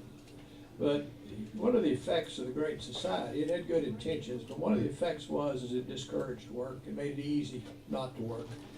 If you didn't have a job, you could get welfare, and you didn't have to fight too hard to get it. The other thing it did, which is truly tragic, is that it paid you not to get married. You could get welfare if you weren't married, but you couldn't get welfare if you were. And it created a financial incentive not to marry. And the African American community took the bait first. And their illegitimacy rate went from about 15% when it started to about 75 or 80% in the course of about 15 years. And that had truly tragic effects on the black family. And that has continued. And it has become, some people will just work for pride, you know, they don't want to take welfare, but it's become easier and easier to say, well, everybody's taking welfare, why don't I? You know, I'm having a hard time finding a job, maybe my back hurts and I can't work anymore. And consequently, we have a great many more people on welfare, and at some point, the weight of that is going to collapse our economic system. And as we have more and more unwed mothers on that system, the weight gets heavier faster. And American society at large has taken the bait. You know, our illegitimacy rate now is, I think, 48%. In another 10 years, it will be 75 or 80%, and the whole country will experience the ills that have happened to the African American community. And that is truly a sad thing, and it's a matter of, as Jim says, we're going to have to change. We're going to have to change our hearts, because if we succumb to that, we're going down the tubes. You know, we've really done a tragic thing. My generation inherited a country that was financially sound, where everybody could work and you could make a good living. And we have squandered our inheritance, and we have mortgaged our children's futures. And you may believe that government spending does some good, but I will point out to you that the first 3 years of Obama's administration, we ran $1 trillion deficit. $1 trillion deficit. At $30,000 per job, you could have created 3 million jobs, which would have solved the unemployment problem. But it didn't budge unemployment a nickel. And this is with a Democratic majority in the House, a supermajority in the Senate, and a Democratic president. $3 trillion went down the tubes. And where did it go? It went to the rich bankers. And who do you think the rich bankers control? They control the Republican Party, and they control the Democratic Party. When federal government spends money, most of it goes to people that aren't supposed to have it. But the basic problem is us, because they're saying, we'll give you crumbs off the table as long as we can take what we want. And increasingly, as a society, we're biting on that. You know, our president thinks that, well, black people in Baltimore don't have any hope. Well, if you're not going to work, you don't have any hope. The only way you get out of poverty is to work your way out of poverty. You know, all those kids that are out there, the thugs, I will call them, get a free public education, 12 years. Most of them don't take advantage of it. Those in that crowd probably aren't taking advantage of it. And there are a lot of opportunities to get out. We say, well, you can't find jobs.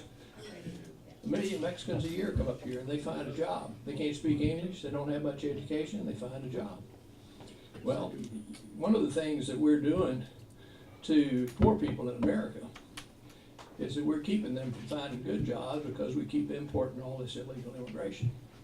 And we have a president who thinks, well, you know, we ought to have a path to citizenship, and we shouldn't worry too much about stopping illegal immigration. But what that does is that takes poor kids in the United States who haven't got much education and confines them to minimum wage.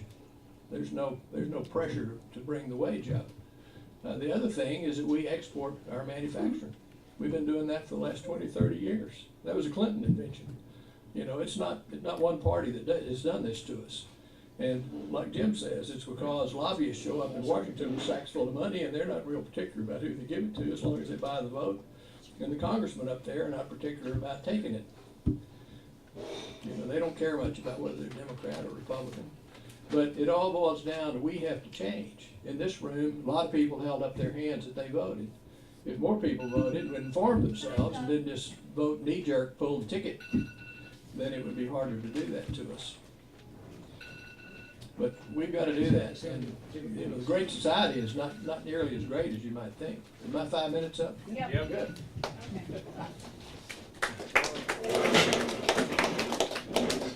Okay, who's next? Library.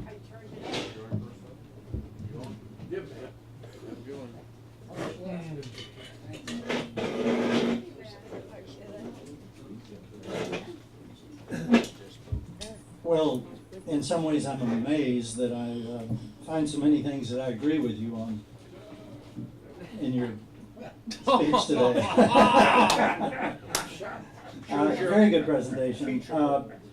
The major factor in the United States that has enabled everything negative that's going on is the tearing down of the moral fiber of this nation. And Yuri Bezmenov, I've mentioned his name several times, was a defector from the Russian KGB involved in tearing down the fiber of India.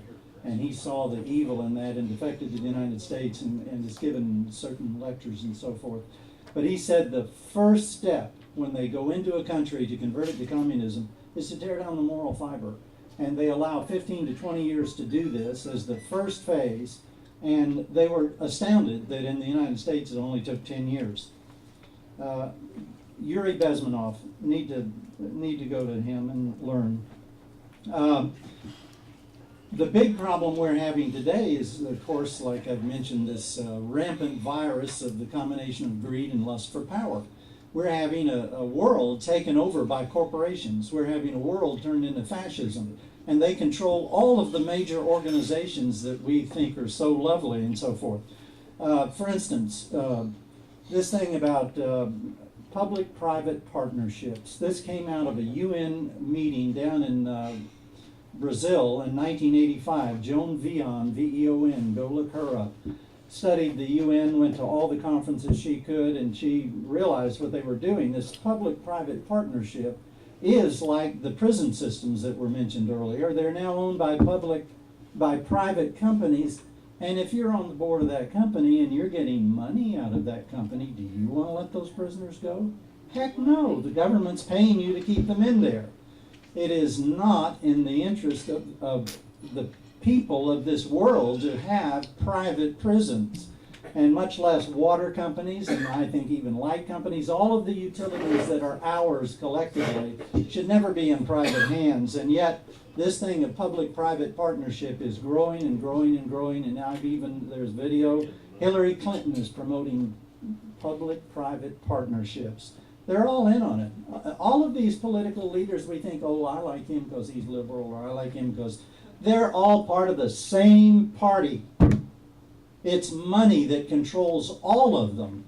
And we're just silly to think that all the little tiny issues that we think are so important are important, and they are, except that the bigger issues are so much more vast than that. Right now, this Trans-Pacific Partnership they're trying to put through, that organization now has like 28 countries in it. No one is allowed to read more than a smidgen of all of the documentation in that. They are not allowing that out to the public, and it will be turning the control of all the trade issues between all of these countries over to a council determined by these corporations. We will not have a court system for our own rights anymore. And that's exactly what they're trying to do in all these different little levels. They're just weaseling us into a basket of just total dictatorship. Our founding fathers had some of the greatest sense of principle of any people that I know of in history, and they laid all of this out. One of the problems with dumbing down America and with demoralizing America is no longer in the school systems are the children taught the history of this nation and the principles of the founding fathers. I mean, how many people know that during our during our Civil War, Russia put her navy in the middle of the Atlantic Ocean and told Great Britain and France, hands off, you're not getting the colonies back. If you try it, you'll be at war with Russia.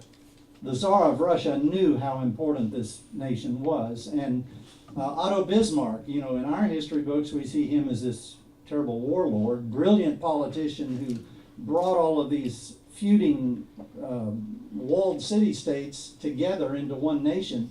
He made the statement to the effect that the experiment being carried out in the United States of America may hold the hope for freedom, freedom for all mankind in the future. There are some men who are far-seeing. Let's see here.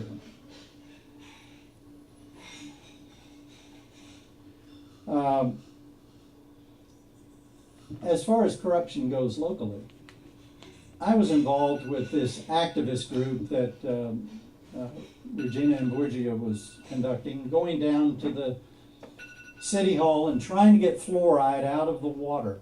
Fluoride is a brain deadener. It's a neurotoxin. And more all over the world. Most of Europe has thrown it out completely. I concluded from the experience of going down there, these pompous little people that we elect don't believe that. They're appointed. The money got them in. They didn't listen to one damn thing any of us had to say down there. And they were texting and chatting with each other. It was an insult. And the only thing to do with them is file a lawsuit and sue them, because they are prescribing a medicine, essentially, that they have no license to do, and no one is allowing them to do that. It goes on and on and on. One more little thing to show you the degree of corruption.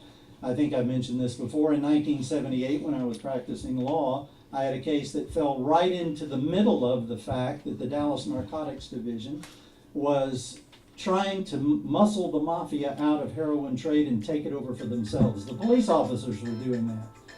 My case ended up having my life threatened. Actually, there was a hit contract out for a while. And then eventually, when it was all over with, they flushed out all the occupants of the narcotics division and put new people in there, so it was a good result there. But we need to watchdog, not rely on and believe.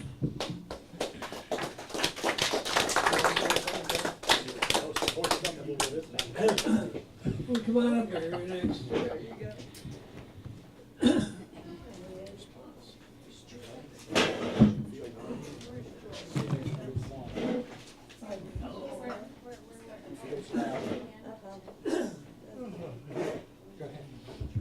Okay, you can start the timer now. Okay, ready? Time's up. That was George's way of counting. By the way, George, not only do I listen to Alex Jones, I've had beers with him before. I thought so. He thought so. So you see, what is the thing about Alex Jones? Alex Jones is a libertarian. Alex Jones is not one of your proto-Republican conservative types. Rush Limbaugh. Many years ago, I listened to Rush Limbaugh, and then I grew up. But anyway, that's neither here nor there. It's very interesting when we have these talks, and I find when someone to the left is at this mic, and it's not universal, but Jim, thank you for a wonderful lecture, but I get lectured on what the right's position is and what the left's position is, and we've got all this right, left, and the truth of the matter is, at the top, they're both selling us out to the corporations. And I'm like, okay, this is, when are we going to quit being children and wake up and realize what the actual issues are here? And the issues are we're being manipulated. Both sides are being manipulated. I could argue here for conservative positions on numerous topics and make a good case for them. But what does that matter? All that's doing is honoring the split when we really need to come together and fight a common enemy. And if I have any critique of the left, it is this. It is when I talk to my conservative friends, they say, to a liberal, they'll say, I disagree with your point of view, but I am ready to fight and if necessary die for your right to speak that view. When I encounter the left is saying we need to call these people out. We need to deny them a voice. They shouldn't be allowed. They shouldn't be allowed to say this, that, or hold this position or that position and so forth. And I think that's a significant difference. I really do think it is. As far as the Republican establishment, we're talking about sellouts. We're talking about corporate shills. And one other thing, we talk about money, economic disparity. My view on it is we need more disparity. We need more rich people. We need a more hefty middle class, because that is what I've seen lift up the poor. you get a well-to-do middle class, and they have the ability to have services, I mean, one of the duties, when you're talking about morality and moral principles, I was just reading some Vattel's Law of Nations earlier today, and he was quoting Cicero and taking it all the way back to some of Cicero's principles. The first duty a man has is to the welfare and care of his family. Once he is taking care of them, and then once he has what we have this thing called disposable income, then his duty is to others. And this applies to individuals, and according to Cicero, this also applies to nations. But first you manage the home front, and you are a good steward of that. The thing about the liberal approach is, well, we all should be caring and sharing. Well, you're wanting to be caring and sharing in my wallet. Wait a minute. I have business plans. I have things I need to do for myself and for my family to prosper. Once I prosper, then I can help others. The best example I know that came up recently, somehow or other this black man I met was talking about a food program that he was involved in. And he was relating that some years back, 10 wealthy Jewish businessmen here in the Dallas area got together and said, what can we do for the community? How can we give back? And they started this food program, this meals program. Now, they are doing precisely what I'm talking about. They are taking their wealth and then they're paying it back to the community. But when you don't have that kernel of wealth, when you're not covering your bases, and then someone is telling, well, but you've got to care more about others. I'm sorry, I know what my priorities are, going back to Cicero. Thank you.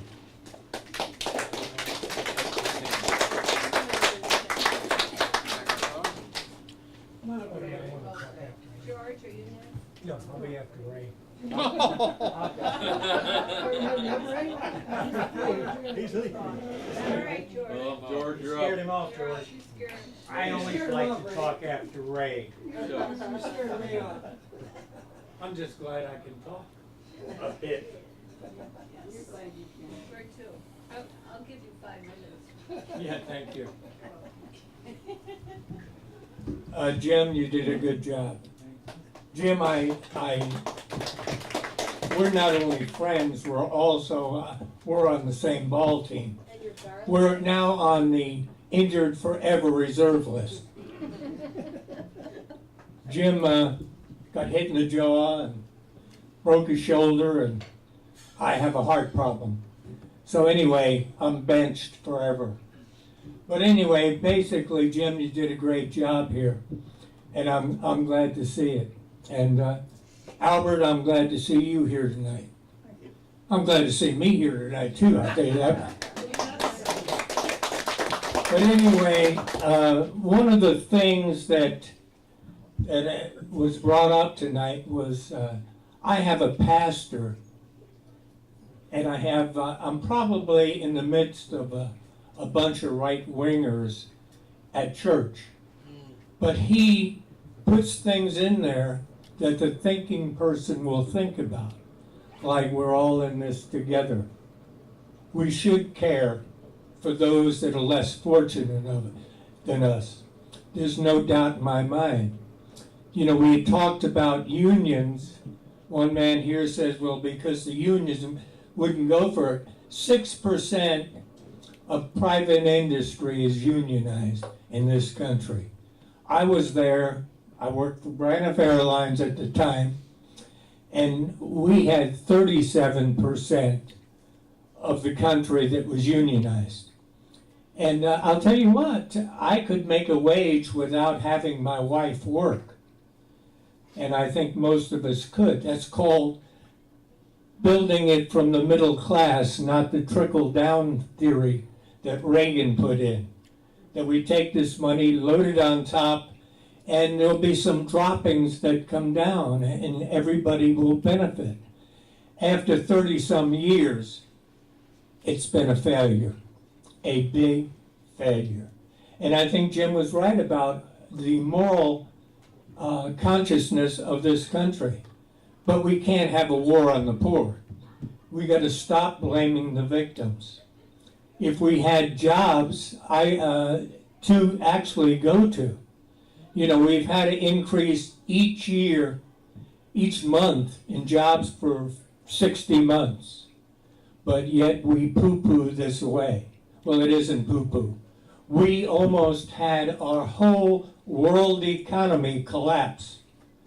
And unless we did what we did to put that money in there to save the world economy, you know, we would really be in trouble. And the thing was, this was done. But we have a president that I feel will go down as one of our best presidents ever. History will see him this way. There's no doubt about it. That we should negotiate rather than bomb and do things like that. We got out of a big hole of 8 years under Bush.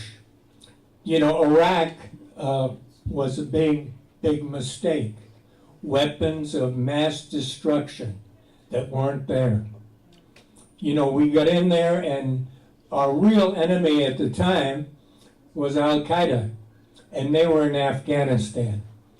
And we took all our troops and we turned them to Iraq, because the thing was said, you involve Iraq and we'll do something about it. And we still have Cheney till this day defending what had happened, a big lie. So anyway, I'll be going to court this Thursday. I am an activist and a protester, and I was with Occupy Dallas. And you know, it's kind of funny, people say Occupy Dallas didn't work.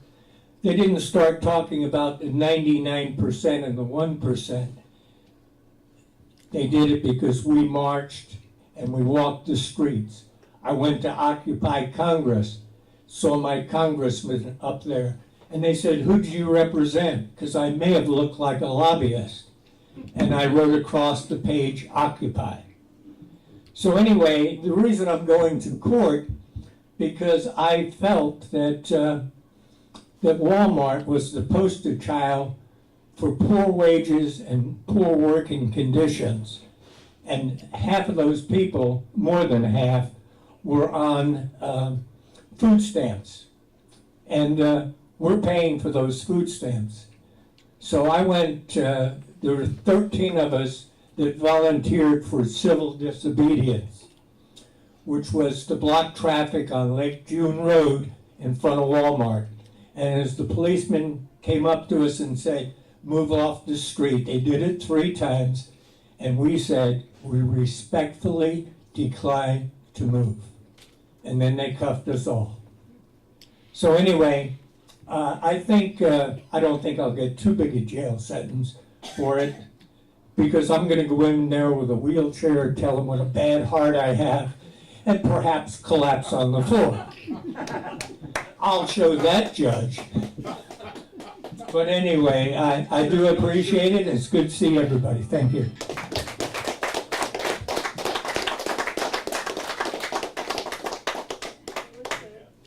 Okay, who's next? Come on up here.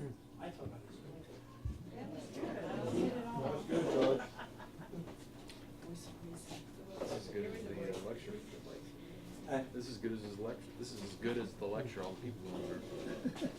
Get some good stuff. Well, here I am again.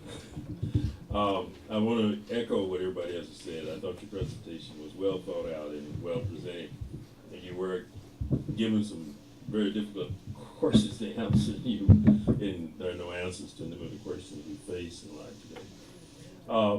I guess I was motivated to come up here this evening because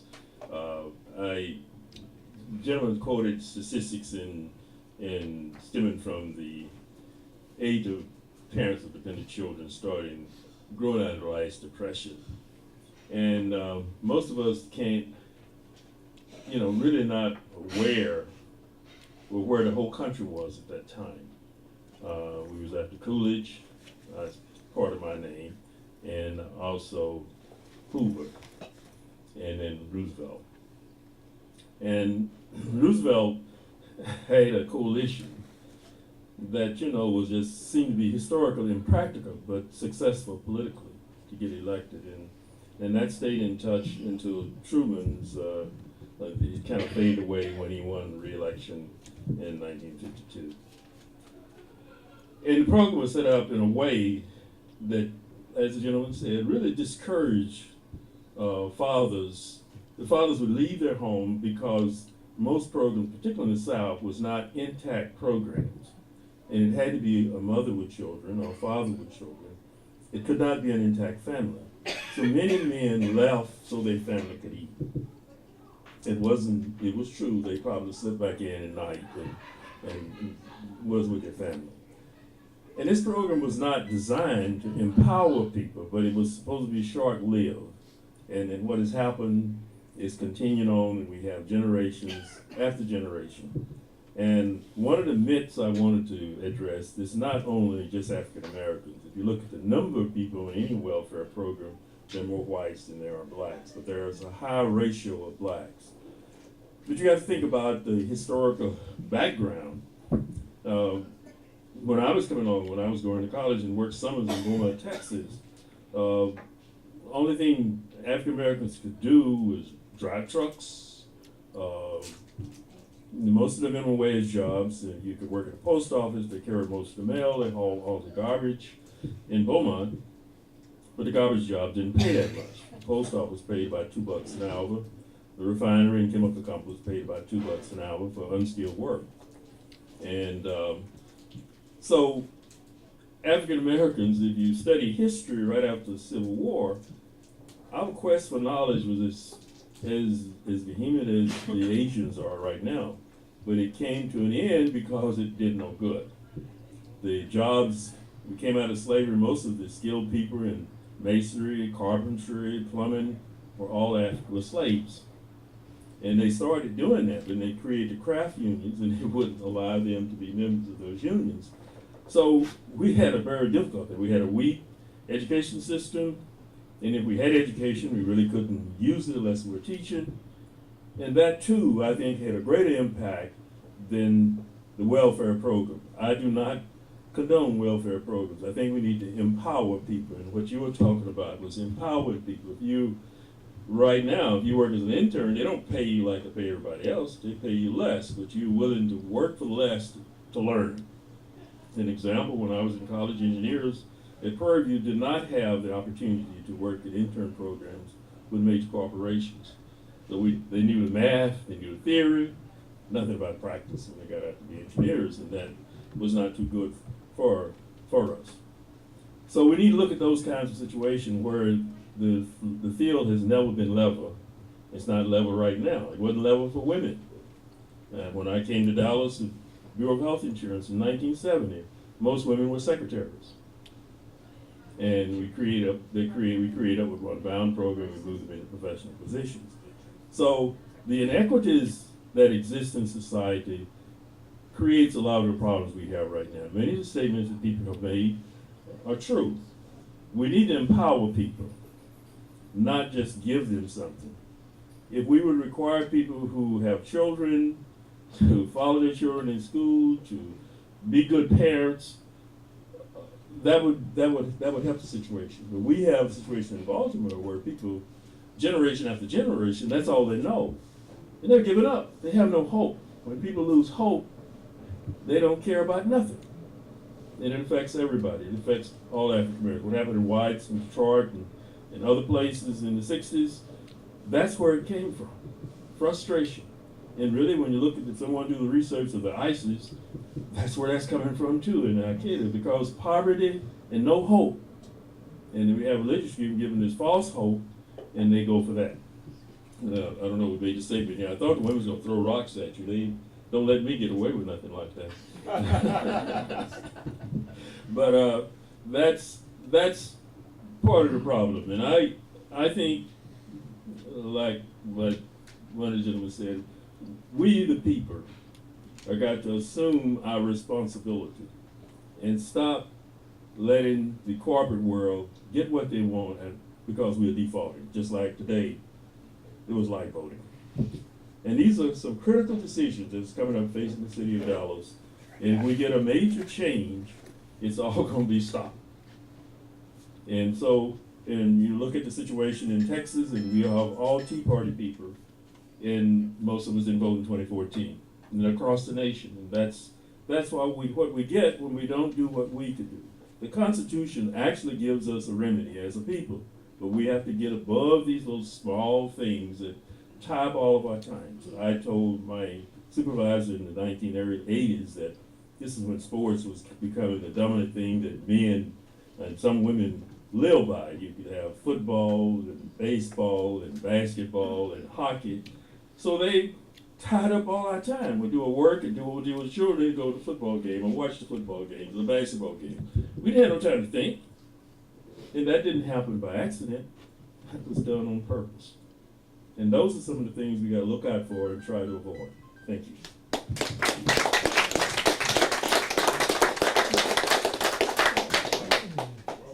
Okay, who's next? You got any more next? We run out of people? I'll do one. You want to come on up here? We gotta leave time for this speaker. Oh, yeah. I want to do one too. Before I get started, can we count on you joining us at the Starbucks over here? I like to continue posing you. As you're on the left, I'm somewhat on the right, but I see a tremendous amount of possible on the mic. commonality in the situation. That's a start. The Great Society is a great failure. Some of you have already alluded to it. $7 trillion have gone into things like Head Start. The performance of minority kids, and not just minority kids, low-income whites is no better. Yet we keep on doing it for political reasons. I'm afraid that's true. The Great Society is what merged the independent Social Security system with the federal budget that could affect everybody in this room when it goes bust. $2.8 trillion has been filched out of the trust fund that would go to pay out the retirement of everybody in this room. There has been I think the gentleman, the black, I don't know what your name is, sir, the African-American fellow? Calvin. You're very well informed. I think you know your statistics and the history. I'd just like to add one thing. These programs that were designed to help low-income people, a lot of them being black, were designed by white liberals. And you're correct, they were designed in such a fashion that they didn't pay money unless the black male was out of the house. That was the beginning of the demise and decline of the black family. And everybody in this room, whether you're liberal or conservative, you ought to be real angry about that. The process of the black family, there's a book called The Black Family in Freedom and Slavery from 1765 to 1925 or so.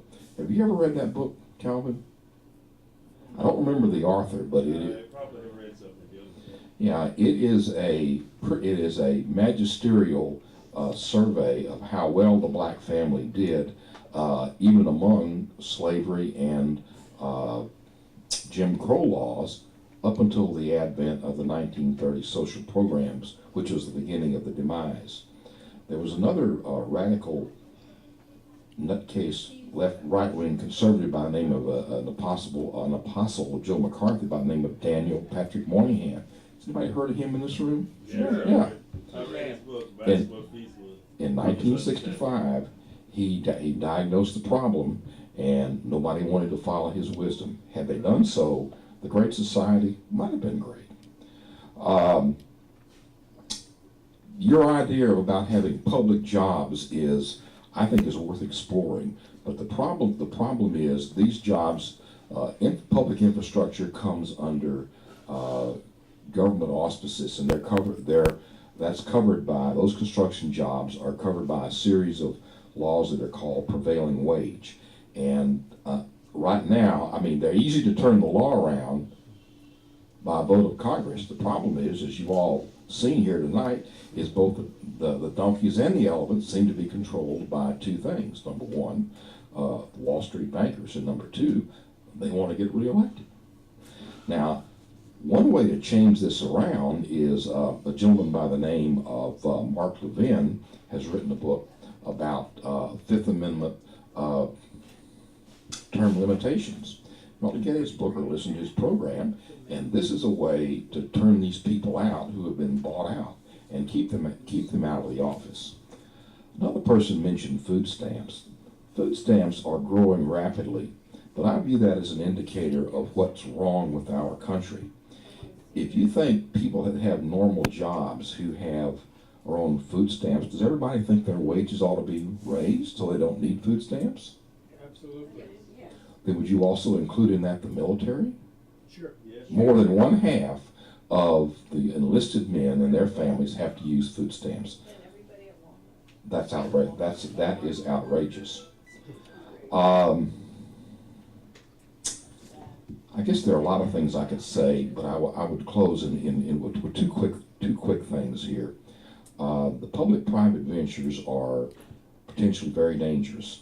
The other Clinton, Slick Willie, and his pals have a public-private venture with the Haiti Telephone Company, a prime way for graft.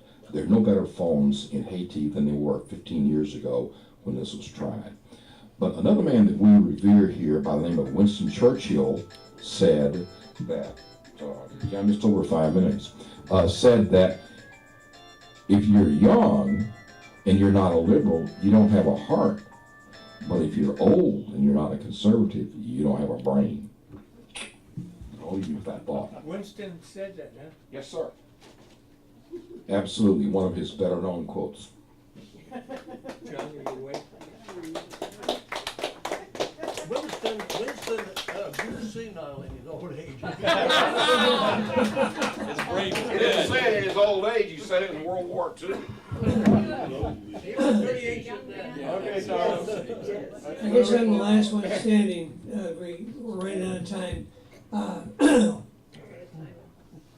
I want to thank our speaker for doing a great job here tonight. I think got everybody thinking, everybody talking. It was really good. Part of our problem, as I see it, maybe how I look at things. She's giving me 5 minutes. No, she's giving you the 6. 6? Do you know what that means? No. You'll learn. Anyway, she's. I'm not doing anything. I'm putting. You got 4 minutes and 45 seconds. Oh, okay, very good. The more you talk about something else. Yeah, right. Anyway, since the Industrial Revolution, machines replace people. Machines don't pay taxes. It's been going on since the beginning of time. And part of today's problem is that we don't have the jobs. We got 25 million people out of work now, and either unemployed or underemployed. And we have, and the last hired is the first fired, the last hired is the first laid off. And that's part of why the black people are in the bad shape that they're in, because they were the last hired and they're the first ones let go because of seniority, etc. I've lived through that. But there has to be a better way of doing things. Personally, I think that maybe the answer is to shorten our workday, go to about a 6-hour day, and have 4 shifts instead of 3, put 25 million people back to work and make them taxpayers instead of tax drainers. But unfortunately, if we were to put that into place, the corporations will leave town even quicker and go overseas where labor costs are cheaper. So then we have to put tariffs on corporations to keep them, to create jobs here instead of putting them somewhere else. But we can't do that either because they own the Congress. They bought the Congress. And so what we have to do is we got Congress to act. We got to get Congress to act for something that will have them representing us instead of representing the corporations. In my view, I think if we get Congress to act in its own self-interest to instruct the Federal Communications Commission to require the media to provide sufficient free airtime, airways are free, for federal candidates in general elections, that would change everything. What would happen is they'd vote for it because they get to keep their money, plus they get free airtime. On top of it, you'd end up with some challengers would win elections, and when that happened, everything would change. They would then represent us instead of representing the corporations. Then we could get legislation passed to put tariffs on corporations. We could create jobs here. We could shorten the workday. We could put our people back to work. And we wouldn't have to worry about losing the dollar on as far as the world's currency, because that's what's going to happen if we don't do something about it. So our debt load is unbelievable. Anyway, that's my thought on the subject. And now our speaker gets to comment on the comment and close this meeting. He gets the last word.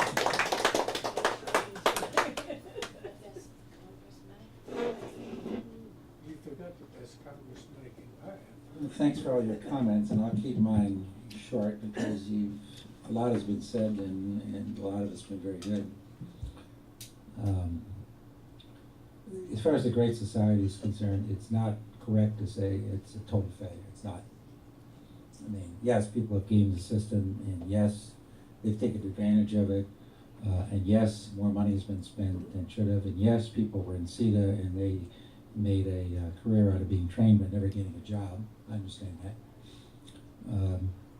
But the intention was good, and the outcome was not so good. And the reason the outcome it was far from perfect, was because of the fact that there's been this moral decay. And I don't know who to blame for that, to tell you the honest to God truth, but it's there, and it would be nice if it got fixed. What other comments? As far as my political position is concerned, I consider myself to be a political mongrel. I got bits and pieces from the right. I got bits and pieces from the left. I don't think that the left is completely right on everything, and I don't think that the right is That's a mistake. okay, is completely right on everything. The right's criticism of the abuses of the welfare system, I agree with. To the extent that people can game the system and make welfare a way of life, I mean, it should not be allowed to happen, and you need to fix it. But the right's criticism of everyone who's on the welfare system is being venial and lazy and no good is unacceptable. That's not the case. That is definitely not the case. So I don't agree with that. The point that I'm trying to make is it's not that simple. It's like everything else in politics. It's never that simple. So if you ask me what's at the heart of what we need, okay, to get this country back on a footing together and repairing the social fabric, I would say it's very simple to say, but it's very difficult to do. But you ain't going to do it with laws, you're not going to do it with government. People need to care for their families. Period. That's all you need to do. If you make a commitment to care for your family, say, this is my kid, this is my wife, I will care for them, and I will do everything that I'm capable of doing, while at the same time, the people who are saying ought provide the means so they can do something, then it can work. But to say, like as the right does, that the government can't do anything right is just a flat lie. The last time I checked, Boulder Dam was operating just fine. And that was a WPA project. And to say that a public-private partnership can never work is just flat wrong too. Yeah, it's subject to corruption because people are corruptible. There's no question about it. But I would say with better people, with like-minded people, you can make these things work. You can rewrite laws, and even better, you can enforce the laws to make sure that people are doing what they're supposed to be doing. But at the heart of it all, at least as far as I'm concerned, if you want a very simple prescription for how we can start fixing things in America, is get people believing, okay, that A, they're capable of caring for their families, and B, everybody else believes that they really are sincere about caring for their families, and then we can all work together and put this nation back together the way it should be. Thanks.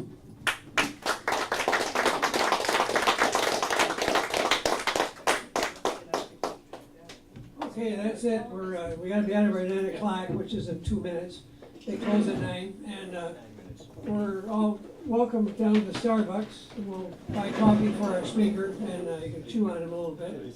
So this will retire to Starbucks from here if you like, and that's it for tonight.